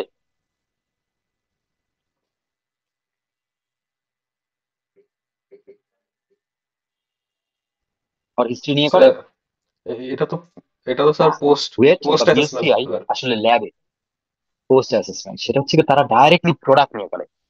বিএসটিআই এর নিয়ম হচ্ছে গিয়ে তারা কি করে, 10টা প্রোডাক্ট, আমি যদি বিএসটিআই সার্টিফিকেট করতে চাই আমার প্রোডাক্টের, আমাকে বিএসটিআই কে 10টা স্যাম্পল সাবমিট করতে হবে। আর বিএসটিআই এর নিয়ম হচ্ছে কি নিজে আবার মার্কেট থেকে 10টা স্যাম্পল কালেক্ট করবে, আমার থেকে না। 20টা স্যাম্পলে যদি ওরা কনসিস্টেন্ট ডিক্লেয়ার্ড যে কোয়ালিটি, সেই ডিক্লেয়ার্ড কোয়ালিটি লেভেল ল্যাবে টেস্ট করে, ল্যাবে টেস্ট করে যদি ডিক্লেয়ার্ড কোয়ালিটির সাথে মিল পায়, they will issue BSTI certificate. তার মানে এটা ল্যাব টেস্ট। বুয়েট কি করে, একটা রডের স্ট্রেংথ যদি কেউ বলে যে ভাই এটার স্ট্রেংথ এত, প্রেশার নিতে পারে, এটা একটু টেস্ট করে আপনারা সার্টিফাই করে দেন, তাহলে they will be supplying the product to the BUET. বুয়েটে তারা ওটাকে টেস্ট করবে, ল্যাবে টেস্ট করে সার্টিফাই করবে। ওগুলো হচ্ছে প্রোডাক্ট টেস্ট করে প্রোডাক্টের quality certification, which is very different from how ISO, Six Sigma আর এই ধরনের সার্টিফিকেশন যেগুলা কিউএমএস সার্টিফিকেশন বলে, কোয়ালিটি ম্যানেজমেন্ট সিস্টেম, ওটার সার্টিফিকেশন নাম হচ্ছে QMS certification, quality management system. এই quality management system certification is different.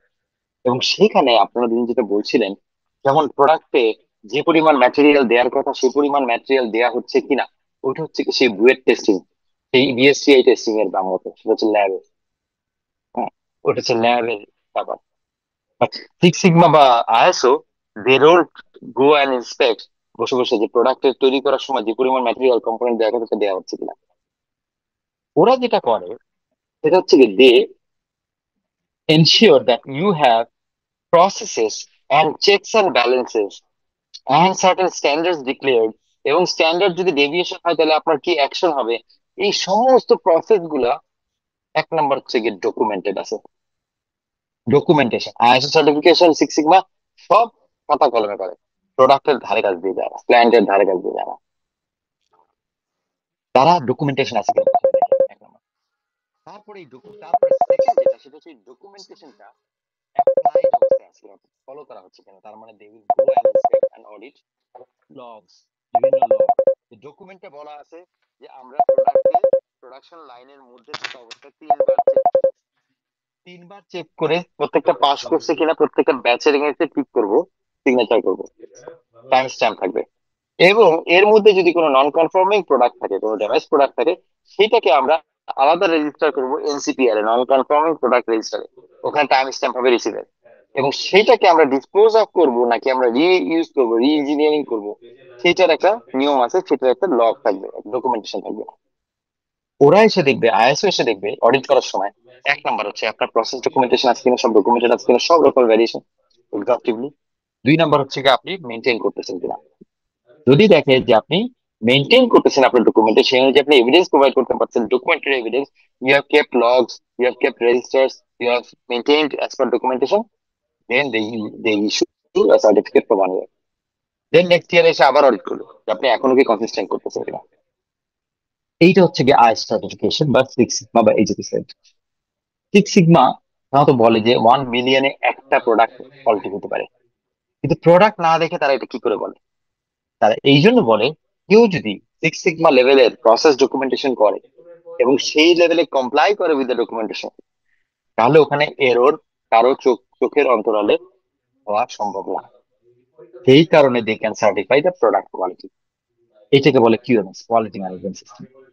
বোঝা গেছে আইএসও সিক্স সিগমা বা এই ধরনের সিএমএমআই তারা কিভাবে সার্টিফিকেশন করে প্রোডাক্টের quality, which is different from BUET, ICDDRB or BSTI.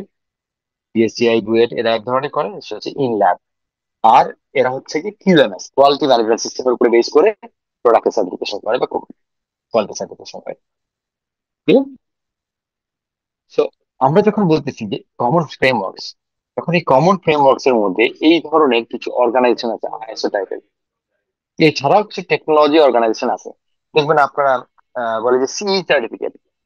সিই দেখবেন আপনি ইলেকট্রনিক যে কোনো ডিভাইস কিনলে, হুম, যেমন আমি এই মোমেন্টে এই ডিভাইসে, হ্যাঁ এটাতেও আছে, আমি জানি না whether you will be able to see it, আমার হাতে একটা জাস্ট একটা কেবল, এই কেবলের মধ্যেও দেখেন এই জায়গায় সিই একটা সিল দেওয়া আছে, তাই না? দেখতে পাচ্ছেন কোথাও? তো এই যে সিই, এই যে সিই লেখা, দিস ইজ অলসো সার্টিফিকেশন। এখানে সিই, এই সিইটাও একটা সার্টিফিকেশন, এটাও একটা কোয়ালিটি সার্টিফিকেশন। এটা হচ্ছে কি সেই কিউএমএস টাইপের কোয়ালিটি সার্টিফিকেশন। তো এই যে সার্টিফিকেশন, এই যে সি বা আমার অন্যান্য যে সার্টিফিকেশন, এগুলো হচ্ছে কি এক একটা ফ্রেমওয়ার্ক প্রোভাইড করে যে আমরা যাতে এন্ড টু এন্ড পুরো প্রসেস গুলা একটা পার্টিকুলার স্ট্যান্ডার্ডে মেনটেন করি। যদি মেনটেন করি তাহলে এই প্রোডাক্ট প্রোডাকশনটা কোয়ালিটি হবে। তো এই যে একটা আমি যখন ফ্রেমওয়ার্ক আলোচনা করেছিলাম শুরুতে, তখন আমি বলছিলাম end to end policy, process and স্ট্যান্ডার্ডের কম্বিনেশনে একটা ডিফাইন করে দেওয়া যে এক্স্যাক্টলি কোন জিনিসটা কিভাবে হবে, এটার এক্সেপশন কিভাবে হ্যান্ডেল হবে, এটার ইয়ে কিভাবে, পুরো গভর্নেন্সটা একটা ডকুমেন্টের মধ্যে দিয়ে আনা, এটাকে আমরা বলেছি ফ্রেমওয়ার্ক। ঠিক সেরকম একটা, আমরা যেমন ম্যানুফ্যাকচারিং এ বা ইয়েতে বললাম প্রোডাক্টের বা সার্ভিসের কোয়ালিটি, ঠিক সেরকম আমার অর্গানাইজেশনের ইনফরমেশন সিস্টেমের সিকিউরিটি, তার যত রকমের ফল্ট থাকতে পারে, এরর থাকতে পারে, ইস্যু হইতে পারে, হ্যাকিং হইতে পারে, ভালনারেবিলিটি থাকতে পারে, সেটাকে চেক এন্ড ব্যালেন্স করা হয়েছে কিনা, এটাকে আসলে প্রপারলি নজরে ভিতরে আছে কিনা, এটার জন্য এই আইএসও একটা ফ্রেমওয়ার্ক আছে, যেটা আইসি 27001 বলা হয়। আইসি 27001। একটু আজান দিচ্ছে, আমরা জাস্ট একটু কমিউনিটির জন্য একটু ইয়ে করি, হ্যাঁ, পাস করে।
মানে কমিউনিকেশন থাকলে আর কি, কমিউনিকেশন থাকলে আর কি ঢুকে যেতে পারবো।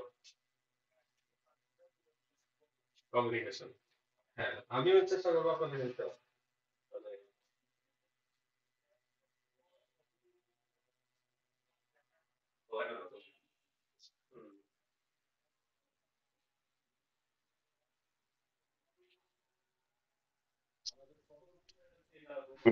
আমরা শুরু করে দেবো।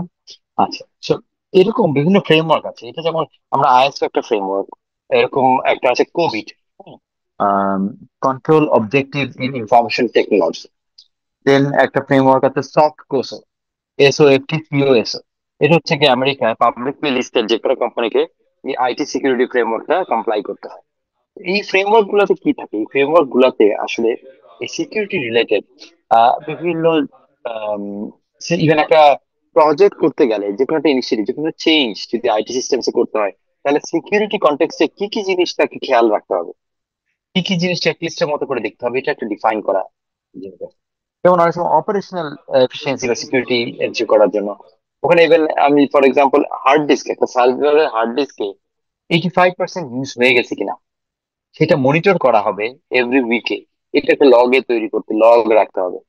এবং যদি 85% হয়ে যায়, সেই ক্ষেত্রে তাড়াতাড়ি স্টোরেজ বাড়ানোর জন্য বা ক্লিন করার জন্য ব্যবস্থা নিতে হবে। এখন এই যে ইনস্ট্রাকশনটা, এই যে প্রসেসটা, এই প্রসেসটা is documented within that framework. সুযোগ অনুযায়ী যদি এটাকে মেনটেন করতে হবে।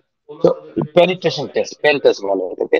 পেনিট্রেশন টেস্ট অর্থাৎ আমার সিস্টেম হয়তো সিকিউর করা আছে কিনা, কেউ এটাকে হ্যাক করতে পারবে কিনা, এটা নিজেরাই আগে পেনিট্রেশন টেস্ট করাতে হয়, থার্ড পার্টিকে দিয়ে অথবা নিজেরা, নিজেদের এক্সপার্ট দিয়ে, যে আমার এটাকে আসলে পেনিট্রেট করা যায় কিনা নেটওয়ার্কে। এই টেস্টটা করানো হচ্ছে কিনা every 6 months. That can be a framework requirement. তো এক একটা ফ্রেমওয়ার্ক এক এক ভাবে একই অবজেক্টিভের দিকে কাজ করে, আলটিমেটলি ইনফরমেশন সিস্টেম এনভায়রনমেন্টটাকে সিকিউর করার জন্য। তো দের আর মাল্টিপল ফ্রেমওয়ার্ক। এখানে আমরা আইএসও একটা দিয়ে উল্লেখ করলাম, এনআইএসটি সাইবার সিকিউরিটি ফ্রেমওয়ার্ক উল্লেখ করলাম, বিকজ এনআইএসটি সাইবার সিকিউরিটি ফ্রেমওয়ার্কটা এখন ক্লাউড সার্ভিসের জন্য অনেক বেশি use, very common.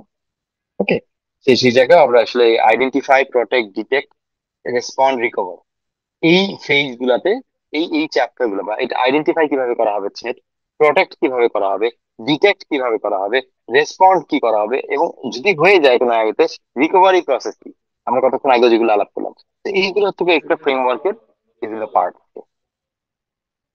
Are generally হচ্ছে গিয়ে এই যে যেটা আমি একটু আগে বললাম যে পেনিট্রেশন টেস্ট, হ্যাঁ, বা ইয়েটা, এরকম কিছু যে আছে রেগুলার সিকিউরিটি অডিট, নিজেদেরকে রেগুলার কিছু সিকিউরিটি অডিট চেকলিস্ট করে, একটা অর্গানাইজেশন, ভালো অর্গানাইজেশন সাধারণত রেগুলার কিছু প্র্যাকটিস করে, রেগুলার কিছু সিকিউরিটি অডিট করে নিজেদের জন্য। আর তারপরে হচ্ছে পেনিট্রেশন টেস্টিং করে, হ্যাঁ, যে পেনিট্রেশন টেস্টিং করে যাতে কেউ হ্যাক করতে পারবে কিনা, আসলে কতটুকু বাধার সম্মুখীন হবে, কতটা ইজি বা কতটা ডিফিকাল্ট, পসিবল কিনা, সিকিউর কিনা, এই জিনিসটা চেক করার জন্য পেনিট্রেশন টেস্ট সাধারণত এটা থার্ড পার্টি দিয়ে করানো হয়। Security awareness training for employees, ওই যে ইন্টারনাল ইয়েগুলা, সেটগুলা ছিল, ইন্টারনাল ভলারিটি বা থ্রেট, সেইটার জন্য আমাদের কি করতে হবে, অ্যাওয়ারনেস গ্রো করতে হবে। পাসওয়ার্ড যাতে একজনের চারজনের কাছে শেয়ার না করে, এইচআর বা যে কোনো ডিপার্টমেন্ট যাতে কোনো চেঞ্জ যদি হয় রোলের, সেটাতে আইটি কে ইমিডিয়েটলি ইনফর্ম করে, সিকিউরিটি প্রোফাইল গুলো যাতে আপডেট করা হয়। This requires training, security awareness, and then certain management oversight. এই ওয়েতে আসলে আমরা যে কাজটা করতে পারি সেটা হচ্ছে বেস্ট প্র্যাকটিস গুলোকে ইমপ্লিমেন্ট করতে পারি ইন টার্মস অফ সিকিউরিটি। কারো কোনো প্রশ্ন এখন পর্যন্ত?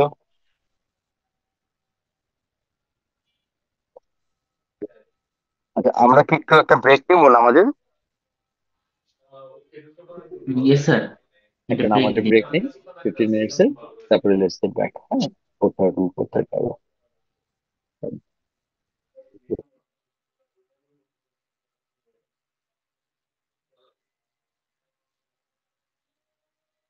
Recording stopped.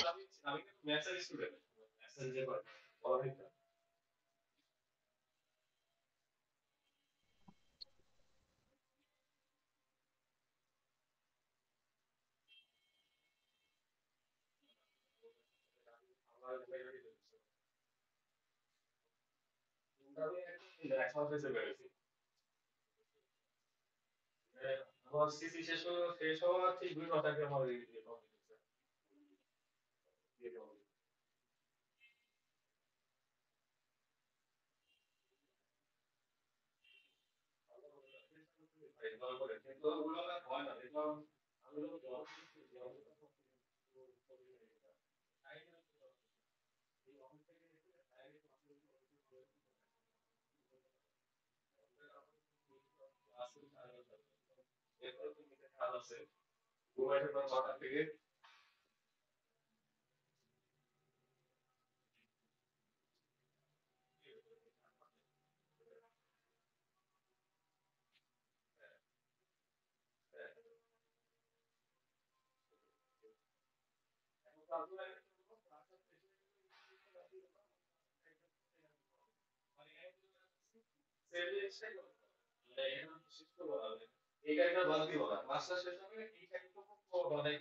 Recording in progress.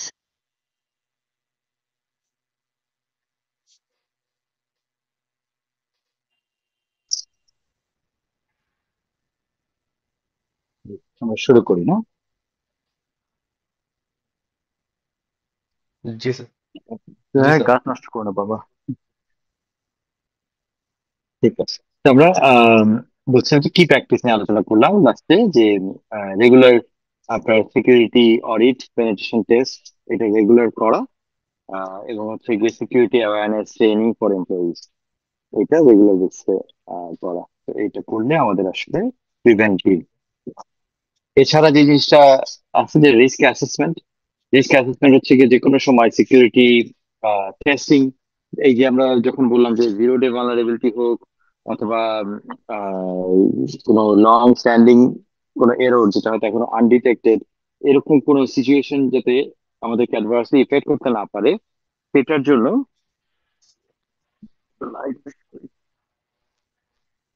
সেটার জন্য আমাদের vulnerability scanning and penetration testing, এটা যেমন হচ্ছে একটা হচ্ছে কমন সিকিউরিটি টেস্টিং, যে ভালনারেবিলিটি স্ক্যানিং, অর্থাৎ যে কোনো একটা বড় সিস্টেম, যে একটা নেটওয়ার্কে সাধারণত ভালনারেবিলিটি স্ক্যানিংটা বেশি হয়, অথবা একটা বড় ডেটাবেস, বড় একটা ইআরপি সিস্টেম, এই ধরনের সিস্টেমে দেখা যায় আমরা একটা ফ্রেমওয়ার্কের মধ্যে একটা ভালনারেবিলিটি টেস্টিং করি, অর্থাৎ এইটার ভিতরে কোনো জায়গায় কোনো লুপহোল রয়ে গেছে কিনা, কোনো জায়গায় কোনো আনচেকড, অনেক সময় কি হয় যে সব জায়গায় সফটওয়্যার যখন একটু টেকনিক্যাল যদি আলাপটা আমি এই জন্য একটু সহজ হয়ে করি, যে সফটওয়্যার ডেভেলপ করা হয় তখন তার বিভিন্ন জায়গায় জায়গায় জায়গায় জায়গায় সিকিউরিটি চেক করা হয় যে সে অথেন্টিকেটেড ইউজার কিনা, অথেন্টিকেটেড ইউজার কিনা। একটা পার্টিকুলার মেনু থেকে আপনি আরেকটা মেনুতে যাচ্ছেন, তখনই সফটওয়্যারের যখন প্রোগ্রামার যারা তারা প্রোগ্রাম করেন যে এই জায়গায় একটা অথেন্টিকেশন চেক, এই জায়গাটা একটা চেক লাগবে, এই জায়গাটা অথেন্টিকেশন করা আছে।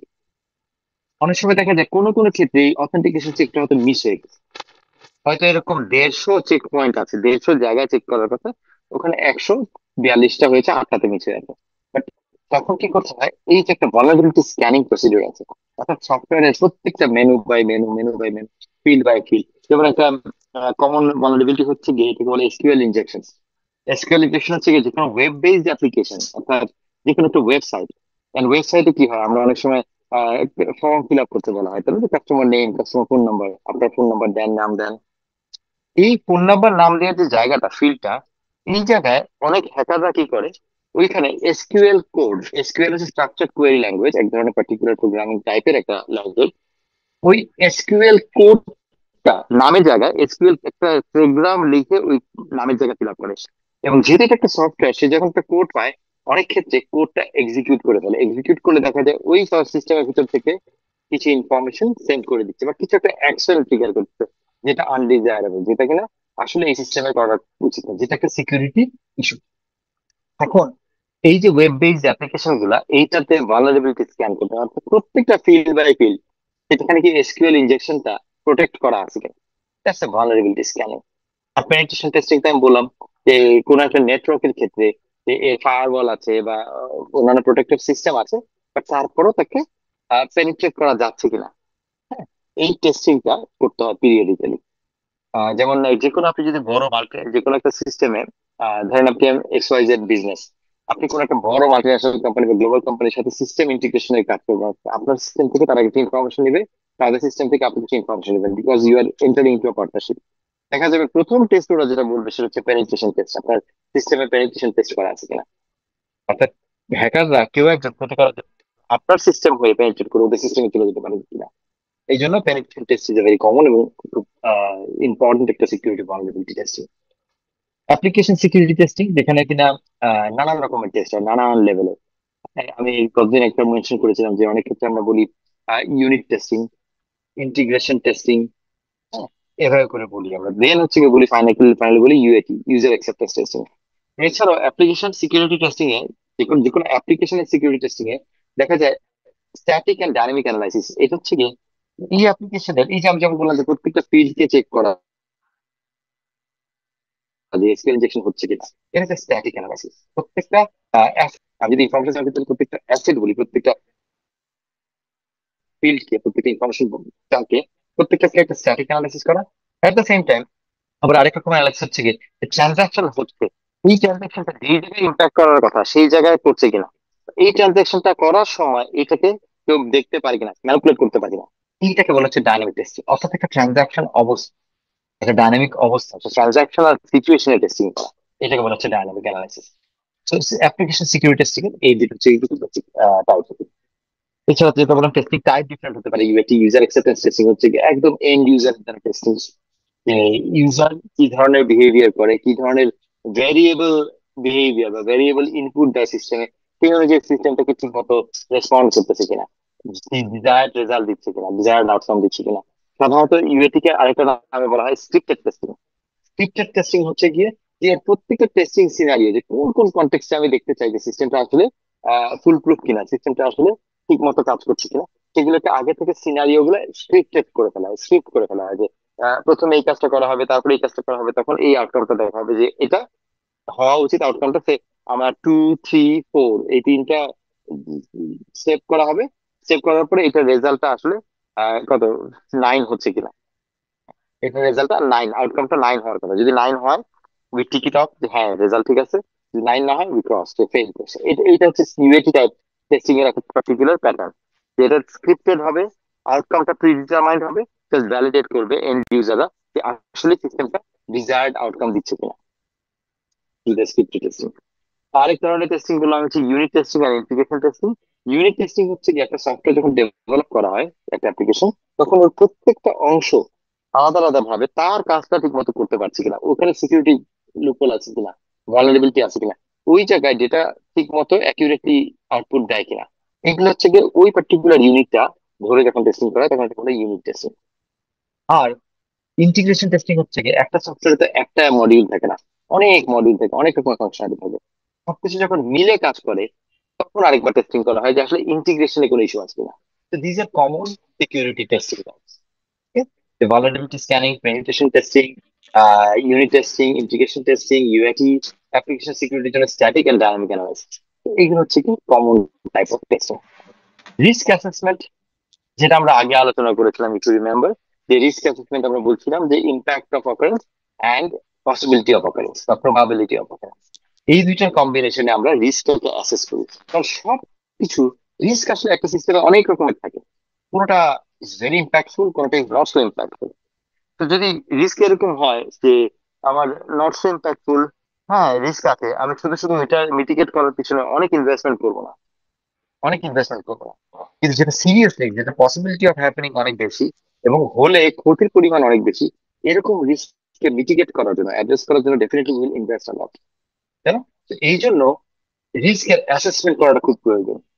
সব রিস্ক 100% রিস্ক আসলে কখনো মিটিগেট সাধারণত করা হয় না, unless it is a very sophisticated, very high tech একটা সিচুয়েশন, হাই ভ্যালু সিচুয়েশন, যেখানে কোনো রিস্ক মানে just সবকিছু ছোট হোক বড় হোক সব অ্যাড্রেস করতে হবে। আদার দেন that, generally we assess risk, we set priority and then address the high priority risks first. Risk mitigation strategy হচ্ছে গিয়ে সাধারণত 3 ধরনের স্ট্র্যাটেজি রিস্ক মিটিগেশন বলা হয়। রিস্ক যদি থাকে কোথাও, রিস্কটাকে হ্যান্ডেল করবো কি করে, এই হ্যান্ডেলিং এর 3টা ডিরেকশন থাকে। একটাকে আমরা বলি অ্যাকসেপ্টেন্স, একটাকে বলি অ্যাভয়েডেন্স, আর একটা বলি ট্রান্সফার। অ্যাকসেপ্টেন্স সাধারণত হচ্ছে গিয়ে ভাই লো রিস্ক আছে একটা, খুব একটা হাই প্রায়োরিটি না, হইলেও এমন কোনো ক্ষতি হবে না, আচ্ছা এটা জানি রিস্ক এটা, বাট উই অ্যাকসেপ্ট ইট, এটা নিয়ে কিছু করার দরকার নাই, থাকুক এভাবে, বলে দেখা যাবে, কারণ এটা ইম্প্যাক্ট অত হাই না, পসিবিলিটি অফ হ্যাপেনিং অত হাই না, ওয়েল এটাকে বলে accepted. This is one way of handling a risk. Another হচ্ছে কি অ্যাভয়েডেন্স, এই রিস্কটা যাতে না হয় সেই জন্য যে কনটেক্সটে এই রিস্কটা হইতে পারে ওই কনটেক্সটাই আমি কাজ করবো না, আর প্রসেস গুলোকে এমন ভাবে করবো যে ওই কনটেক্সটে যাতে আমার সিস্টেম, আমার অর্গানাইজেশন, আমার ইউজার না পড়ে। কিরকম রিস্ক অ্যাভয়েডেন্স যদি বলি, আমি আবার একটা জেনারেল এক্সাম্পল দিয়ে যদি বলি, যে আমরা ক্লাসের শুরুতে আগে একটা রিস্ক নিয়ে আলোচনা করার সময় শুরুতে আমরা একটা কথা বলতেছিলাম, যে পাখা হতে চড়া বেশি রিস্ক বা মোটরসাইকেলে কমিউট করা বেশি রিস্ক না এয়ারপ্লেনে, ফ্লাইটে, রাইট? এটা একটা এক্সাম্পল, একটা আলোচনা করতেছিলাম। তো এখন যদি আমরা কোনো কারণে দেখি যে মোটরসাইকেলে চলা, এটা কিন্তু আমাদের জেনারেল একটা সেন্স, মোটরসাইকেলে চলা ইজ বেশি রিস্কি, এটা অনেকেই ফিল করে। হ্যাঁ, আমার ফ্যামিলিতে মোটরসাইকেল একদম পছন্দ করে, মোটরসাইকেল কেউ শুধু, হ্যাঁ এটা খুব মানে শোনা যায়, আমরা খুব একটা এনকারেজ করি না। Because of its risk. কারণ আমাদের আত্মীয়দের মধ্যে অনেক আগে দেখে গেছে যে স্পেশালি হাইওয়ে সিচুয়েশন বা অ্যাক্সিডেন্ট করে অনেকে অনেকভাবে আহত হয়েছে, সিরিয়াস কনসিকুয়েন্স হচ্ছে। সে কারণে এটাকে আমরা সাধারণত অ্যাভয়েড করার চেষ্টা করি। তখন কি হয়, রিস্ক অ্যাভয়েডেন্স হচ্ছে কি, ঠিক আছে মোটরসাইকেল চলবো না, কষ্ট করে হলেও বাসে যাবো, সিএনজিতে যাবো, বাট মোটরসাইকেল চলবো না, কথার কথা। তো এইটা যদি কেউ করে, এটা যদি একটা স্ট্র্যাটেজি হয়, এটা যদি একটা হ্যান্ডলিং হয় রিস্কে, তাহলে এটাকে বলবো আমরা রিস্ক অ্যাভয়েডেন্স।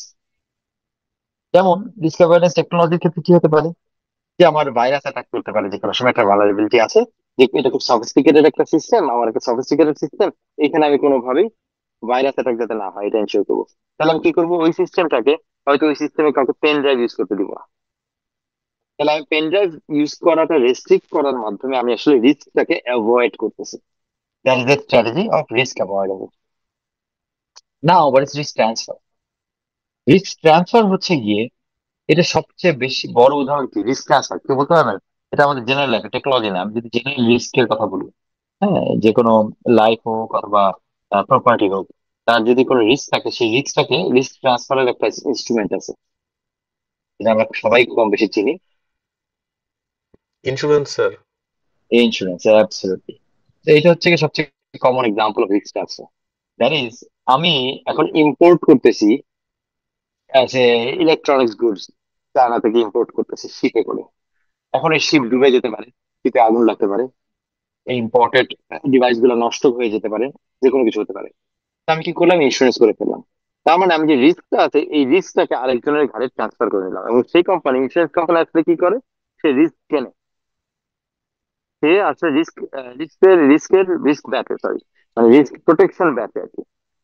রিস্কের থেকে প্রোটেকশনটা ব্যাচে, তার জন্য এটা একটা portfolio business.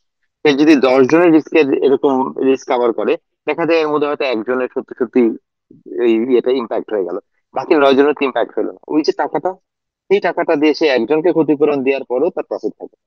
That is the কি of the business, core of the business. So insurance is a good example of risk transfer. টেকনোলজির ক্ষেত্রে রিস্ক ট্রান্সফার হচ্ছে গিয়ে, insurance is one, warranty, AMC annual maintenance contract, অথবা আমরা অনেক সময় করি যে এক্সটেন্ডেড সাপোর্ট কন্ট্রাক্ট, যেখানে আমাদের স্পেয়ার পার্টস, হ্যাঁ, বা এই জাতীয় জিনিসপত্র অ্যাভেলেবল লাগবে। সুতরাং ওই কোম্পানিকে আমি মাসে হয়তো আহ, বছরে যেই অ্যাসেটটা, একটা বড় সার্ভার ধরেন 10 লাখ টাকা দিয়ে আমি একটা সার্ভার কিনলাম, সার্ভার কম্পিউটার, এই সার্ভারটা র্যাম নষ্ট হতে পারে, হার্ড ডিস্ক নষ্ট হতে পারে, যে কোনো কিছু নষ্ট হতে পারে। এই কোম্পানিগুলো, আমি একটা কোম্পানিকে বললাম, ভাই তোমাকে আমি বছরে এই 10 লাখ টাকা, তো 15%, 15%, অর্থাৎ 1.5 লাখ টাকা আমি প্রতি বছরে তোমাকে পে করবো। তুমি যেটা করবে, এটা ওয়ারেন্টি থাকুক না থাকুক, এটার জন্য যে স্পেয়ার পার্টস এবং সাপোর্ট লাগবে, এটা তুমি মেনটেন করবে তোমার ইনভেন্টরিতে। Any time this server gets into a problem, you jump in and replace the spare at your cost and দিতে। তাহলে আমি প্রত্যেক বছর বছরে তাকে 1.5 লাখ টাকা দিয়ে যাচ্ছি। হয়তো দেখা যাবে 10 বছর 15 লাখ টাকা দিয়ে যাচ্ছি, একটাও স্পেয়ার পার্টস লাগে না, হতে পারে। আবার হতে পারে দ্বিতীয় বছরেই এমন স্পেয়ার পার্টস লেগেছে যেটা দামই হচ্ছে গিয়ে 4 লাখ টাকা, তাকে আমি দিচ্ছি 1.5 লাখ টাকা, 1.5 লাখ করে 3 লাখ টাকা, এদেশে আমি কাভার। এটা এক ধরনের ইন্স্যুরেন্স মধ্যে, এটা একটা risk transfer strategy. Risk transfer. তো এইটা হচ্ছে কি রিস্ক ট্রান্সফার। তো হাউ উই মিটিগেট রিস্ক, তো এটা হচ্ছে কি অ্যাকসেপ্টেন্স, অ্যাভয়েডেন্স এন্ড ট্রান্সফার, এই তিনটা স্ট্র্যাটেজিতে সাধারণত রিস্ক আমরা ম্যানেজ করি। ক্লিয়ার? কারো প্রশ্ন কোনো?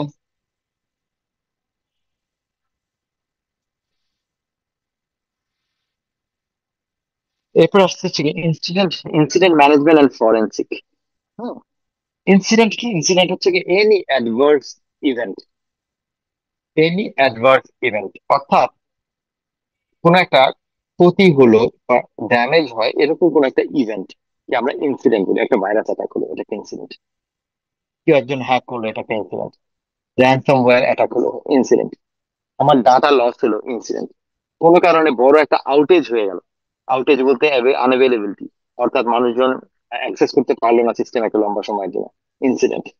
ওকে, তো এই ডাউন টাইম, এগুলো সব হচ্ছে ইনসিডেন্ট। এখন ইনসিডেন্ট রেসপন্স প্রসেস, এটা হচ্ছে কি যে এই ধরনের ইনসিডেন্টের জন্য আমি আগে থেকে প্রিপেয়ার থাকি। ইনসিডেন্ট হতেই পারে, আমার প্রিভেন্টিভ মেজার নেওয়া সত্ত্বেও ইনসিডেন্ট হতে পারে, but how do I make sure I am always prepared এবং ফাস্ট, খুব দ্রুত এইটা রেসপন্ড করতে পারে। রেসপন্ড করা মানে কি, ওই যে ইনসিডেন্টটা হলো, ওইটার যে ইম্প্যাক্টটা, ওই ইম্প্যাক্টটাকে যতটা সম্ভব মিটিগেট করা, নিউট্রালাইজ করা, ওই ইম্প্যাক্টের ফলে যদি কোনো ক্ষতি হয়ে থাকে, সে ডিজাস্টার হয়ে থাকে, সেখান থেকে রিকভারি করা, as early as possible business as usual return করানো। তো এইগুলো হচ্ছে কি ইনসিডেন্ট রেসপন্স। ইনসিডেন্ট রেসপন্স প্রসেসটা হচ্ছে কি জেনারেলি আমাদের সবসময় প্রিপারেশন থাকবে। প্রিপারেশন থাকবে কিরকম, যে আমাদের কি কি ধরনের ইনসিডেন্ট হতে পারে সেটার একটা লিস্ট থাকবে, প্রায়োরিটি করা থাকবে, হাই প্রায়োরিটি গুলোর জন্য ডিজাইন করা থাকবে যে কি করে আমি আর্লি ডিটেক্ট করব, ইমিডিয়েটলি ডিটেক্ট করবো, সেই ডিটেকশনের জন্য কি মেকানিজম থাকবে। যদি ডিটেক্ট করি দেন এটাকে অ্যাড্রেস করার জন্য এখান থেকে রিকভারি করার জন্য আমার এক্স্যাক্টলি কি কি স্টেপে কাজ হবে, কে রেসপন্সিবল হবে, কতটুকু টাইমের মধ্যে হবে, এটা জন্য কি কি রিসোর্স প্রয়োজন হবে, এই জিনিসগুলোকে প্ল্যান করে রাখো is part of the preparation. Incident response হচ্ছে আমার preparation. Then definitely comes the real work, that is detection. যখন একটা ইনসিডেন্ট হলো তখন এটাকে আর্লি ডিটেক্ট করা, আমার যেটা আগে ডিজাইন করা আছে। ডিটেকশন কিভাবে হয়, একটা হয় হচ্ছে গিয়ে আমি অ্যাক্টিভ আর একটা প্যাসিভ। আমি যদি এরকম করি যে মানে চোখে ধরে না, আমি যদি আহ সব সময় যদি অ্যাক্টিভলি অলওয়েজ একটা পিরিয়ড প্রতি ঘন্টা একবার স্ক্যানিং করতেছি, চেক করছি ওদের কোনো ইনসিডেন্ট হলো কিনা, হ্যাঁ, এটা হচ্ছে প্রোঅ্যাক্টিভ। অ্যাক্টিভ, এইটা হচ্ছে গিয়ে active way of kind of detection, যে আমি প্রোঅ্যাক্টিভলি ডিটেক্ট করছি কারণ আমি সার্চ করতেছি কোনো ইনসিডেন্ট হচ্ছে কিনা every hour or every 2 hours or every day, whatever it is, business to business vary করবে ফ্রিকোয়েন্সি রিকোয়ারমেন্ট। অথবা প্যাসিভ, প্যাসিভ হচ্ছে কি যখন ইনসিডেন্ট হয়ে গেল কোনো, তখন সাধারণত আমরা কোনো ইন্ডিকেটর দেখতে পাই। যেমন একটা যদি দেখা যায় যে ইন্টারনেট ডাউন হয়ে গেছে, একটা বড় কোম্পানি, ইন্টারনেট আউটেজ, তখন ডেফিনেটলি কেউ না কেউ কমপ্লেন করবে, দ্যাটস অ্যান ইন্ডিকেটর, এটা মেসেজ। অথবা ইন্টারনেট ডাউন হয়ে গেছে, তখন সাধারণত I will get an email, আমি system administrator, I will get an email যে আপনি সিস্টেম বা একটা মেসেজ পাবো সিস্টেম থেকে যে ইন্টারনেট ডাউন হয়ে গেছে, তখন আমি আমি রিয়াক্টিভ। এটাও একটা প্রিপারেশন, বাট এটা অ্যাপ্রোচটা হচ্ছে রিয়াক্টিভ অ্যাপ্রোচ, প্রোঅ্যাক্টিভের জায়গায় রিয়াক্টিভ অ্যাপ্রোচ। দুই ধরনের অ্যাপ্রোচ হতে পারে ফর ডিটেকশন। কন্টেইনমেন্ট, যখনই কোনো ইনসিডেন্ট হয় তার ক্ষতির পরিমাণটাকে কন্টেইন করা, অর্থাৎ যাতে ক্ষতি বেশি না হয়। আপনাদেরকে একটা এক্সাম্পল দিই কন্টেইনমেন্টের, যে জাহাজ, বড় বড় ক্রুজ শিপ বা জাহাজ, যে কোনো জাহাজ, আপনারা টাইটানিক দেখেছেন তাই না? টাইটানিক তো মুভি নিশ্চয়ই দেখছেন বা টাইটানিক পড়েছেন বা টাইটানিক সম্পর্কে জানেন। তো টাইটানিক মুভিটা যারা দেখেছে, ইফ ইউ হ্যাভ, ওখানে যখন দেখবেন যখন জাহাজটা ডোবা শুরু করে, আইসবার্গে ধাক্কা খায়, একটা পার্টিকুলার অংশ যখন ক্র্যাক হয় বা ছিদ্র হয়, তখন পানি ঢোকা শুরু করে জাহাজে, যে কোনো কারণে, তখন আপনারা খেয়াল আছে কিনা যে বিভিন্ন ডোর ওই ডেকের নিচে ভিতরে অপর অপর একটা দরজা বন্ধ করে দেওয়া হচ্ছিল। দরজাগুলো কেন বন্ধ করে দেওয়া হয়, সেগুলো হচ্ছে ওয়াটার সিলিং। হঠাৎ একটা জাহাজের নিচের ডেকের যে নিচের অংশ, লোয়ার ডেক, এই জায়গায় আসলে অনেকগুলা কম্পার্টমেন্ট করা থাকে, এবং সেই কম্পার্টমেন্ট গুলা বিভিন্ন বড় বড় দরজা দিয়ে একটা থেকে আরেকটাকে আলাদা করা যায়। একটা ভিতরে পানি ঢুকতে যেতে ওটা ওভারফ্লো করে আরেকটাতে না দেয়, এই ব্যবস্থা করা যায়। এটা হচ্ছে গিয়ে যখনই জাহাজের তো সব জায়গায় ফুটা একবারে হবে না, এক জায়গায় একটা ফুটা হয়ে গেল লোয়ার ডেকে, তো ওই কম্পার্টমেন্টটাতে পানি আসা শুরু করলো। তখন ওই কম্পার্টমেন্টের দরজাগুলো শুধু যদি বন্ধ করে দেওয়া হয়, তাহলে কি হবে, পানিটা শুধুমাত্র ওই কম্পার্টমেন্টের ভিতরে ঢুকবে, পুরা লোয়ার ডেককে ফ্লাড করবে না। This strategy is called containment strategy. এটাকে কন্টেইন করা, অর্থাৎ এটাকে একটা লিমিটের মধ্যে বন্ধ করে দেয়া, এইটাকে বলে কন্টেইনমেন্ট স্ট্র্যাটেজি। এই কন্টেইনমেন্ট আমাদের ইনফরমেশন সিকিউরিটিতে যখন কোনো হ্যাকিং হচ্ছে বা কিছু হচ্ছে, আমি ডিটেক্ট করলাম, সঙ্গে সঙ্গে I disconnect all my systems from the network. তাহলে যেটা শুধু হ্যাক হয়েছে সেটার মধ্যেই আমার ক্ষতিটা আমি কন্টেইন করলাম। এটা হচ্ছে কন্টেইনমেন্ট। ইরাডিকেশন কি জিনিস, আমরা ইরাডিকেশন ওয়ার্ডটাই সাধারণত ইউজ করি, পোভার্টি ইরাডিকেশন, মানে ইগনোরেন্স ইরাডিকেশন। কোন একটা ডিজিজ,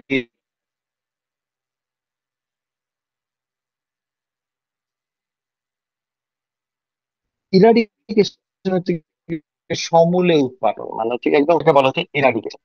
হ্যাঁ, তো ইয়েতেও ইনফরমেশন সিকিউরিটির ক্ষেত্রেও যদি এরকম কোনো থ্রেট দেখা যায় যেটা কিনা ইজ কজিং ড্যামেজ, সেটা যখন ডিটেক্ট হয়ে যায়, কন্টেইন করা হয়, তখন যেটুকুর মধ্যে ক্ষতিটা হচ্ছিল সেইখান থেকে আমি কি করে এটাকে উৎপাদন করব, সেইখান থেকে কি করে এটাকে আমি সম্পূর্ণ ছড়ায় ফেলবো, কোনো ইনফ্লুয়েন্স বা ইফেক্ট যাতে আর না থাকে, এইটাকে বলি আমরা ইরাডিকেশন প্রসেস। ওকে, দেন কামস রিকভারি। আমার ক্ষতি হয়ে গেছে, ডেটা লস হয়েছে, নাও আই হ্যাভ ব্যাকআপ, অথবা আমার ব্যাকআপ সিস্টেম ছিল একটা রিডান্ডেন্ট সিস্টেম, ওখান থেকে আমি কি করে রিকভারি করব। আমার যেটা পুড়ে গেছে, আমার তার পুড়ে গেছে, তার আমি কি করে অল্টারনেট চ্যানেলে কি করে তারটাকে আবার কানেক্টিভিটিকে রিস্টোর করবো, দ্যাটস রিকভারি। তো প্রিপারেশনের মধ্যে বা প্ল্যানের মধ্যে এই ডিটেকশন কিভাবে হবে, কন্টেনমেন্ট কিভাবে হবে, ইরাডিকেশন কিভাবে হবে, এন্ড রিকভারি কিভাবে হবে, এই পুরাটাই একটা রেসপন্স প্ল্যান। এটাকে আমরা বলতেছি হচ্ছে গিয়ে ইনসিডেন্ট রেসপন্স প্রসেস। বুঝা গেছে? Yes sir. এবার আসি, থ্যাংক ইউ, এবার আসি ফরেনসিক রেডিনেস। ফরেনসিক কি জিনিস? নর্মালি আমরা ফরেনসিক বলতে কি বুঝি, কোথায় শুনি বলেন তো? এই ফরেনসিক ওয়ার্ডটা কোথাও তো শুনছি নিশ্চয়ই, কোথাও বেশি শোনা যায়?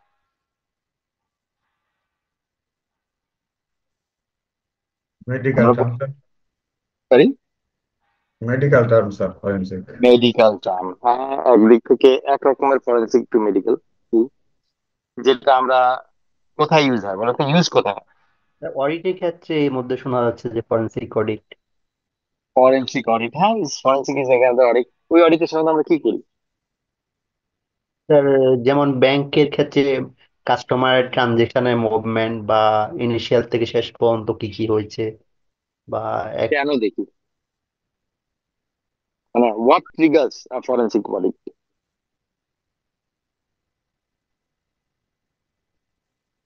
আচ্ছা, আমরা ফরেনসিকটা দেখবেন, আমরা শুনি হচ্ছে ফরেনসিক ল্যাব, ফরেনসিক রিপোর্ট এখন আসে নাই, এই কথাগুলো শুনি ক্রাইমের সাথে সম্পর্কিত।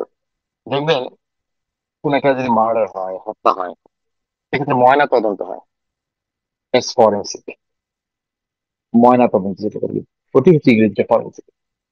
তাহলে ময়না তদন্ত আমাদের বেশি শোনা যায় হচ্ছে গিয়ে ডেড বডির ক্ষেত্রে, ক্রাইমের ক্ষেত্রে। বাট আসলে ফরেনসিক, এই যে আপনি ফরেনসিক অডিটের কথা বলেন, এটা কখন হয়? যখন একটা ব্যাংকে ফ্রড হলো, কোনো একটা ফ্রডুলেন্ট অ্যাক্টিভিটি হয়ে গেছে, now you need to investigate and understand. এখন আপনি প্রোটেক্ট করতে পারবেন না, but you need to understand কি করে হইলো, কেন আন্ডারস্ট্যান্ড করা দরকার, কেন এটা বোঝা দরকার, যাতে ভবিষ্যতে ঠেকানো যায়, তাই? তখন আমরা করি ফরেনসিক অডিট, তখন এটাকে বলি ফরেনসিক। কি থেকে বলি, ওই যে একটা মজার স্টোরি, অনেক আগে, আমি তখন খুব ইয়াং, কলেজে পড়ি, হ্যাঁ। তখন আমার বাসায় হঠাৎ করে মনে হলো যে একটু টাকা পয়সা ইনকাম হবে, ইয়ে হবে, একটু মুরগি পালি। তো প্রথম আমার বাসায় একটা অংশে, তখন ওই বাসায় আমার তো অনেক জায়গা ছিল, ওই জায়গায় এরকম আমি বড় বড় কয়েকটা খাঁচা নিয়ে আসলাম এবং প্রায় 20টার মতো ফার্মের মুরগি নিয়ে আসলাম। তখনকার দিকে 90s এর কথা বলছি, তো early 90s, late 80s, early 90s। তো 91, 92, আমি তারও আগের কথা বলছি, হ্যাঁ, 89, 90 এরকম সালের কথা বলতেছি। তখন একবার হঠাৎ করে মনে হলো যে মুরগি পালি, তাহলে তো ডিম দেয় সুন্দর, লাল রঙের ডিম, কালার ডিম। তো এই মুরগি কিনে নিয়ে আসলাম, পালা শুরু করলাম। তারপর তো কিছুদিন পর পরই দেখি, ওটা গ্রাউন্ড ফ্লোরে একটা জায়গা ছিল, কিছুদিন পর পরই দেখি একটা মুরগি মারা যায়। এখন একটা মুরগি মারা গেলে, যদি সেটা একটা ছোঁয়াচে রোগের জন্য মারা যায়, তাহলে তো আমার, যদি আমি ট্রিটমেন্ট না করি, তাহলে আমার বাকি মুরগিগুলো মারা যাবে। মুরগি ছিল 20টা। পরে তখন কি করতাম, এই মুরগি নিয়ে আমি দৌড় দিতাম, মুরগির লাশ, এটা ডেড বডি, এটা ব্যাগের মধ্যে ভরে, একটা পলিথিন ব্যাগের মধ্যে ভরে দৌড় দিতাম হচ্ছে ফুলবাড়িয়া পশু হাসপাতালে। ওখানে ফরেনসিক ল্যাব আছে, ওখানে গিয়ে ময়না তদন্ত মানে এটা কেন মারা গেল মুরগিটা, রিপোর্ট পেতাম, কোনোটার ক্যান্সার, কোনোটা হার্ট অ্যাটাকে, কোনোটা ভাইরাস জনিত। এক এক সময় একটা করে মুরগি মারা যেত, আমি দৌড় দিতাম। তো সবাই আমাকে নিয়ে হাসাহাসি করতে পারতেন, স্বাভাবিক। বাট আমার ইন্টেনশনটা ছিল হচ্ছে গিয়ে to prevent from further death. কিন্তু আনফর্চুনেটলি আমার কপাল খারাপ, একটা লাস্ট পর্যন্ত একসময় মারা যাওয়া শুরু করলো। তো খুব প্যাথেটিক হবে, মুরগিগুলা ইনজিওর্ড হয়ে যেত, ইনজিওর্ড হয়ে মারা যেত। পরে দেখা গেল যে এক ধরনের ইঁদুর, যেহেতু গ্রাউন্ড ফ্লোরে ছিল, এক ধরনের ইঁদুর মুরগি দাঁড়ায় থাকে, মুরগির পেটের এখানে ইনজিওর্ড, একদম ভিতরের জিনিসপত্র বের হয়ে যায়। এই লেভেলে বোকা মুরগি তো এগুলা, এরকম হয়। তো that was a chapter of learning for me. But ওই সময় ফরেনসিক জিনিসটা আমার প্রচন্ড মাথায় ঢুকে গেছিল। ওকে, আমি ফরেনসিক করতে ফরেনসিক ল্যাবে নিয়ে যাচ্ছি পশু হাসপাতালে, মুরগি এক একটা মারা যাওয়ার পরে। It may sound funny, but interesting আর কি, ছোট পরিসরে হলো একটা লাভ। তো ওই সময় দেখলাম forensic, that is forensic. Post-mortem, অর্থাৎ কোনো কিছু হয়ে যাওয়ার পর, পোস্টমর্টম। তো এই পোস্টমর্টম অ্যানালাইসিস যেটা বা ফরেনসিক অ্যানালাইসিস, এই জিনিসটার জন্য আমাদের কি করতে হয়, এটাও একটা ফরেনসিক রেডিনেস লাগে। যে কোনো ইনসিডেন্ট হওয়া, আমাদেরকে বুঝতে হবে কেন ইনসিডেন্টটা হলো। এই যে হঠাৎ করে লং আউটেজ, 3 ঘন্টা ধরে কোনো নেট নাই, কোনো কিছু নাই, আমাকে বুঝতে হবে না যে এটা কেন হলো, কেন বুঝতে হবে এই কাজটা, এটা এটা কেন হলো? Because we need to prevent it from happening in the future, এটা ভবিষ্যতে না হয়। হ্যাঁ, যাতে ভবিষ্যতে না হয় সেটার জন্য এটা আমাকে বুঝতে হবে যে এটা কেন হলো। হ্যাঁ, তো এই জন্য ওই ফরেনসিক নিয়ে গেছিলাম, এবং হচ্ছে গিয়ে এই জায়গায় যত রকমের ডিজিটাল এভিডেন্স, তাহলে এটা তো একটা ইনফরমেশন টেকনোলজির ইনসিডেন্ট। তো ইনফরমেশন টেকনোলজি ইনসিডেন্টে there will be lot of digital footprint. Police forensic ইনভেস্টিগেশনে যেমন করে যে ফিঙ্গারপ্রিন্ট কালেক্ট করবে, বিভিন্ন এভিডেন্স কালেক্ট করবে, ম্যাটেরিয়াল কালেক্ট করবে, আর এখানে আমরা ডিজিটাল ফুটপ্রিন্ট কালেক্ট করবো, ডিজিটাল এভিডেন্সেস কালেক্ট করবো, যে আসলে কোন সময় লগ, ডিজিটাল লগ, প্রত্যেকটা জিনিস digital log, will have to collect the log, will have to collect the evidence, ঠিক কত মিনিট কত সেকেন্ডে আউটেজ হলো, ঠিক কোন নোট পর্যন্ত ইন্টারনেট ছিল, তারপরে হঠাৎ করে আউটেজ হলো, কোনটাতে ফিজিক্যালি ড্যামেজের কোনো চিহ্ন আছে কিনা। This are all collecting and preserving digital evidence, maintaining chain of custody. এটা কি প্রত্যেকটা ইনফরমেশন অ্যাসেটের এক একজন করে কাস্টডি বা ওনার ডিক্লেয়ার। তো এটা কোন কাস্টডিতে আসলে জিনিসটা ড্যামেজ হলো সেটা আইডেন্টিফাই করা এই ফরেন্সিক এভিডেন্স। সেই কাস্টডির রোল কি ছিল? ফরেন্সিক মানে হচ্ছে পোস্টমর্টম, সেইটার জন্য ইয়ে করা। এইটা করলে কি হবে? আমার ইনসিডেন্ট প্রিভেনশন হবে, ভবিষ্যতে এই ধরনের একই ইনসিডেন্ট আবার রিপিট করার চান্স লোয়ার হবে, লেস হবে।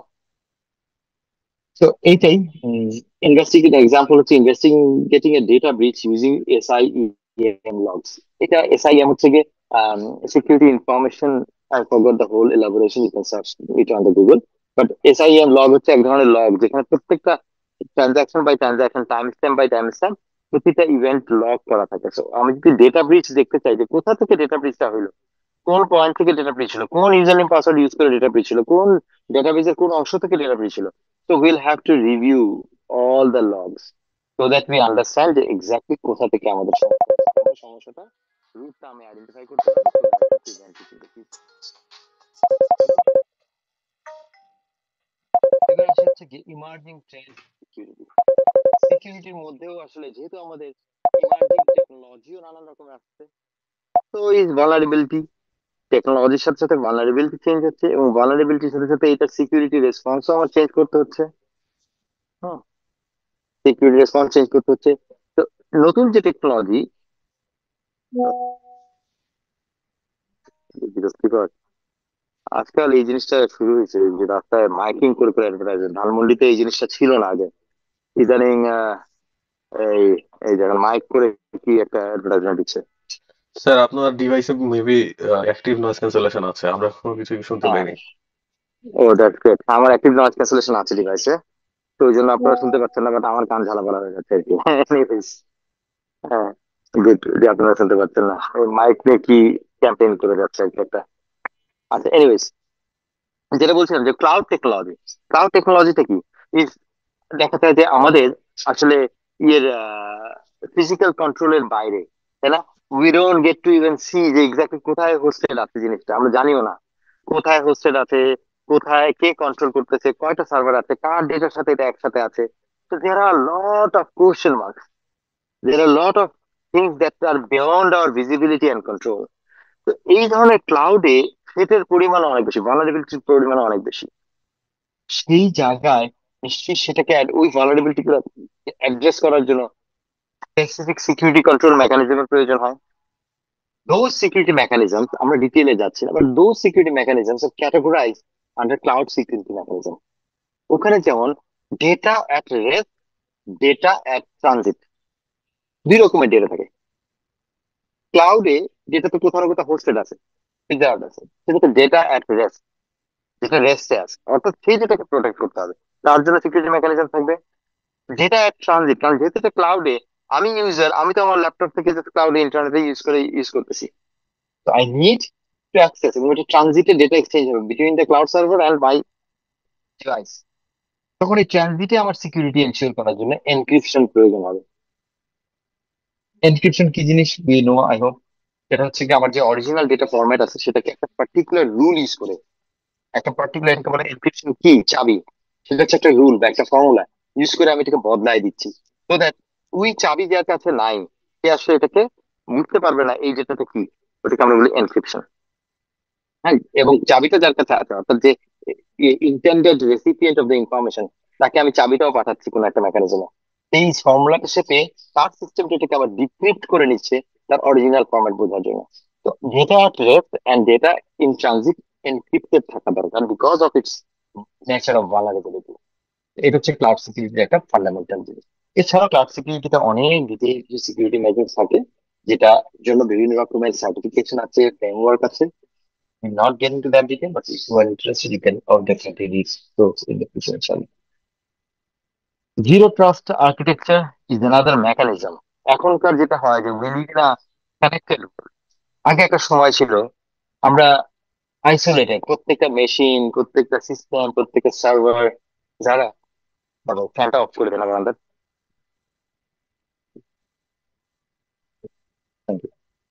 তো যেটা হয় যে আগে একটা সময় ছিল আমরা বিভিন্ন আইল্যান্ডে অর্থাৎ বিভিন্ন রকমের আইসোলেটেড সিস্টেম ইউজ করতাম।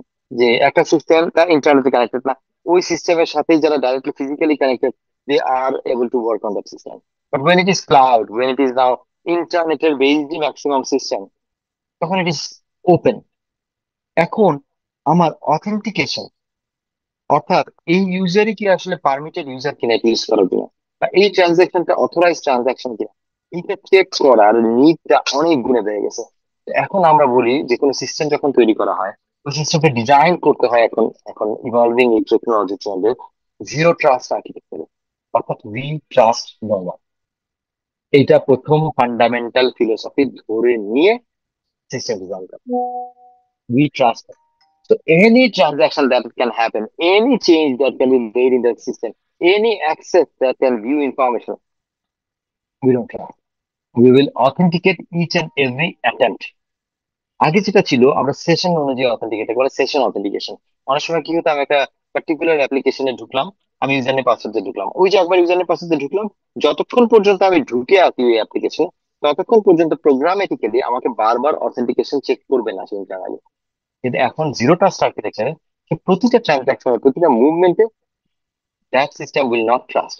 ওই কোডটা এমন ভাবে তৈরি করা হবে যে কন্টিনিউয়াসলি আমাকে চেক করে for authentication, for access level permission. এটাকে বলে zero trust. AI in security, এখন যেটা করা হয় যে আমরা এআই আর মেশিন লার্নিং আগে আলোচনা করেছিলাম, এআই আর এমএল, তাই না? বিএসএস পড়ার সময় বলছিলাম ইভলভিং টেকনোলজিতে এআই হচ্ছে আর্টিফিশিয়াল ইন্টেলিজেন্স, অর্থাৎ যে সিকিউরিটি গুলো আমি ম্যানুয়ালি করতাম ওটাকে কি করে অটোমেট করা যায়, ওটাকে কি করে ইন্টেলিজেন্ট করা যায়, দ্যাট ইজ এআই। এর সাথে সাথে মাঝে মাঝে মেশিন লার্নিং ইউজ করা হয়, যে সাধারণত কি ধরনের হ্যাকিং অ্যাটাম্পট করার আগের সিমটমস গুলো কি, এটা যদি আমার সিস্টেম, এআই সিস্টেমটা লার্ন করতে পারে প্যাটার্নটা, তাহলে probably that system will prioritise attacks, ওই সিমটম গুলোকে প্রায়োরিটাইজ করবে, আগে থেকেই প্রোটেকশন। এই অ্যাডভান্স টেকনোলজি গুলোকে ইউজ করা হয়, এআই ইউজ করা হয়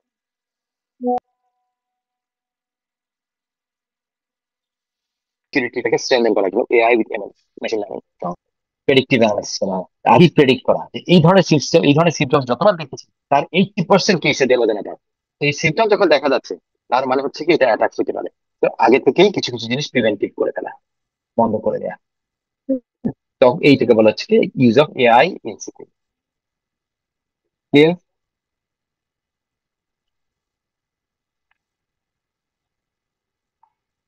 ওকে, আমাদের প্রায় এই লার্নিং অবজেক্টিভ শেষের দিকে, এটা শেষ। আর এটা হচ্ছে গিয়ে কেস স্টাডি একটা এক্সাম্পল, জাস্ট এটা ওভারঅল আমরা সিকিউরিটি আলোচনা করলাম, এটা জাস্ট একটা এক্সাম্পল আমি দিয়ে রাখছিলাম আর কি। যে একটা মিড সাইজ সিনারিও, একটা মিড সাইজ এন্টারপ্রাইজ মানে company, mid size company suffers A ransomware attack. Remember what is ransomware, তাই না? ransomware হচ্ছে কি তার ডেটা গুলাকে ক্যাপচার করে সে হয়তো হাইড করে ফেলছে, হিডেন করে ফেলছে, করে বলতেছে আমাকে এত বিটকয়েন দাও বা এত ক্রিপ্টোকারেন্সিতে পেমেন্ট করো বা এত ডলার পেমেন্ট করো, তাহলে আমি হচ্ছে কি তোমার ডেটা ফেরত দিয়ে দিবো, সিস্টেম রেস্টোর করে দিবো। এগুলো হচ্ছে ransomware। হ্যাঁ, মুক্তিপণ দাবি করা। এরকম একটা সিনারিও যদি হয়, সেক্ষেত্রে steps, আমি এটা সিনারি কেসটা কেন আমরা আলোচনা করতেছি একটু বলি। আমরা যে সিকিউরিটি যা কিছু এই লার্নিং অবজেক্টিভে আলোচনা করলাম, অনেক সময় কোশ্চেনে এই ধরনের কিছু সিনারিও দিয়ে দেন কোশ্চেনটা আসতে পারে যে কোনটা তুমি মনে করো মোর অ্যাপ্রোপ্রিয়েট, কোনটা তুমি করো এইটা যদি আমাদের কনসেপ্ট গুলা ক্লিয়ার থাকে, আন্ডারস্ট্যান্ডিং ক্লিয়ার থাকে অ্যাবাউট দ্যাট পার্টিকুলার থিং, তাহলে আসলে এটা দেওয়াটা, এটা উত্তর দেওয়াটা is not a huge problem. এটা উত্তর দেওয়াটা সহজ হবে। তো এইটা হচ্ছে গিয়ে একটা আঙ্কেলরা তো দেখতে পাবেন আমাকে, তোমাকে বাড়ি বেলা। হ্যাঁ, আমার এই ছোট ছোট একটু স্পেকট্রাম ডিসঅর্ডার আছে আর কি, অল্প, হ্যাঁ খুব সামান্য। মানে অটিজম সেই জন্য ওর তো আমার ক্যাশ আমি যখন বাসা থাকি plus two kind of absolutely অগ্রিম মতো লেগে থাকতে পারতে পারে ওই জন্য ইউল সি হিম বা ফ্রিকুয়েন্টলি বাসার ছুটির দিন আসা আর কি।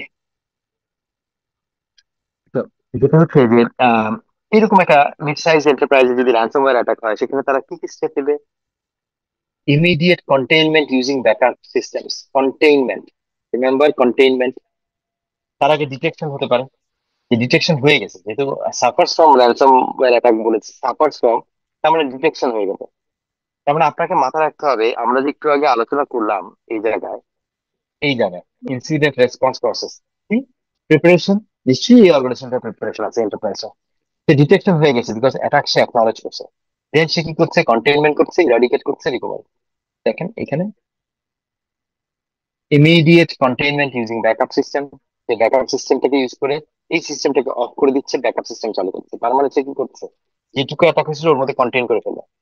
Incident investigation, root cause analysis, সেইটাকে আসলে প্রপার রুট কজ অ্যানালাইসিস করে আন্ডারস্ট্যান্ড করতেছে এইটা আসলে কেন হইলো। এবার ওই কারণটাকে যদি রিমুভ করে দেওয়া যায় তাহলে এটা ইরাডিকেট হয়ে যাবে, তাহলে আর এই থ্রেটটা থাকবে না, এটা থ্রেটটা ইরাডিকেট হয়ে যাবে। Implementation of MFA and regular security training. Implementation of MFA, what is MFA? আমি ভুলে গেছি, গিভ মি আ সেকেন্ড।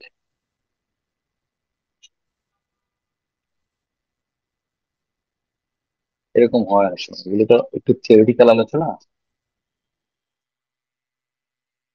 আমারও যে সব একদম মনে থাকে তা না। গিভ মি আ সেকেন্ড, আমি পেয়ে যাবো সেটা।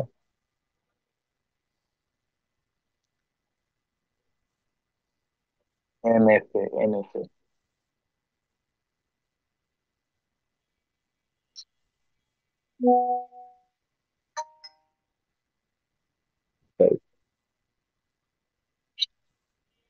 ও মাল্টি ফ্যাক্টর অথেন্টিকেশন, এটা সিম্পল জিনিস।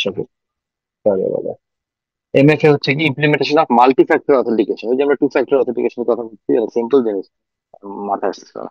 Implementation of multi factor authentication and regular security training. So যেহেতু একটা র্যানসমওয়্যার অ্যাটাক হচ্ছে, তার মানে সামওয়ান ইউজার নেম পাসওয়ার্ড কিছু একটা কম্প্রোমাইজ করে ঢুকে পড়তে পারছিল। বাট আমি যদি এখন মাল্টি ফ্যাক্টর অথেন্টিকেশন করে দিই তাহলে এটা প্রিভেনশন হয়ে যাবে, তাই না? তাহলে এটা প্রিভেনশন হয়ে যাবে।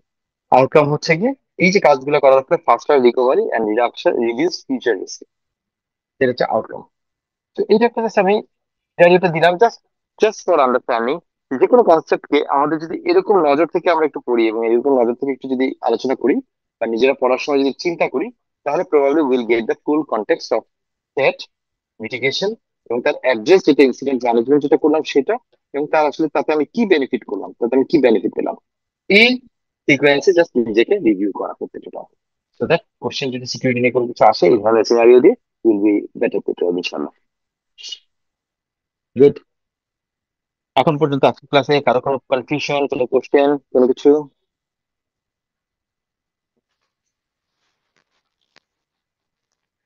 কোনো জায়গায় বুঝতে অসুবিধা? না স্যার, এমন কিছু নেই। Great. আজকে আমাদের ইয়েটা শেষ হয়ে গেল তাড়াতাড়ি, এই লার্নিং পদ্ধতিটা এই পর্যন্তই ছিল। তো আজকে একটু আর্লি ক্লাস শেষ করতেছি তাহলে। জি স্যার। আর নেক্সট ক্লাসে আমরা লার্নিং অবজেক্টিভ 4 থেকে 3, লার্নিং অবজেক্টিভ 3টা আলোচনা করে ফেলবো ইনশাল্লাহ নেক্সট ক্লাসে। তাহলে ঠিক আছে মোস্ট অফ দ্য আপনার প্রায় 65% মার্কসই কভার হয়ে যাবে আর কি, 65%। ঠিক আছে স্যার। ঠিক আছে, ঠিক আছে স্যার। তাহলে কারো কোনো প্রশ্ন, কমেন্ট, কোনো কিছু যদি না থাকে তাহলে আজকে আমরা এই পর্যন্ত শেষ করে দিই। আমি কি স্লাইড গুলো শেয়ার করেছিলাম আপনাদের সাথে? ইয়েস স্যার, দিয়ে দিছিলেন হ্যাঁ, স্যার। ওকে, দিয়ে দিয়েছিলাম। আচ্ছা, তাহলে হয়ে গেল। নেক্সট স্যার, ক্লাসে আমরা ইনশাল্লাহ। জি, বল, জিরো কি আমার বল। ট্রাস্ট আর্কিটেকচার স্যার, এই জিনিসটা একটু বলবেন? Zero sure sure trust. Sure, অবশ্যই অবশ্যই অবশ্যই। জিরো ট্রাস্ট আর্কিটেকচার হচ্ছে প্রিন্সিপাল ইন ডেভেলপিং আর্কিটেকচার। প্রথমত আমি একটা আর্কিটেকচার নিয়ে আলোচনা করবো।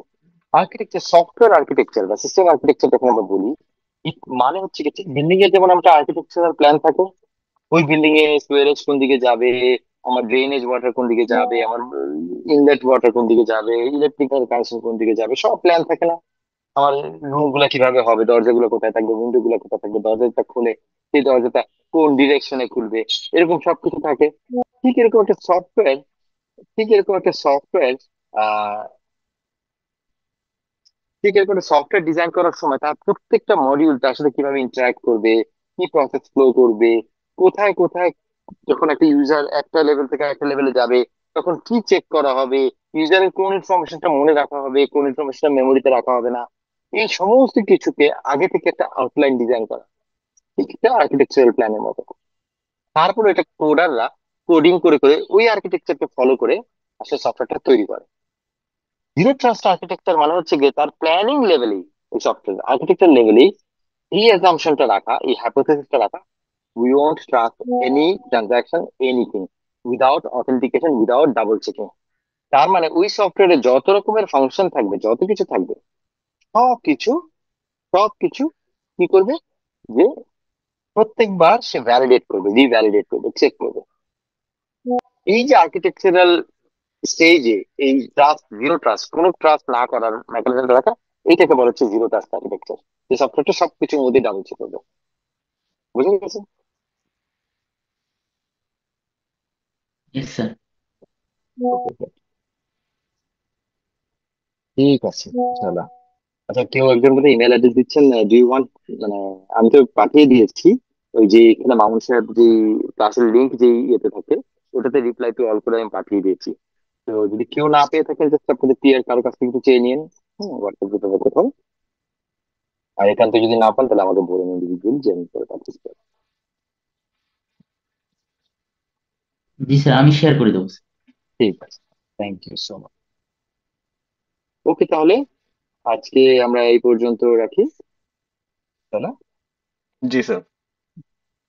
ঠিক আছে, তাহলে নেক্সট ক্লাসে দেখা হবে ইনশাআল্লাহ। জি স্যার, আসসালামু আলাইকুম, ভালো থাকবেন স্যার।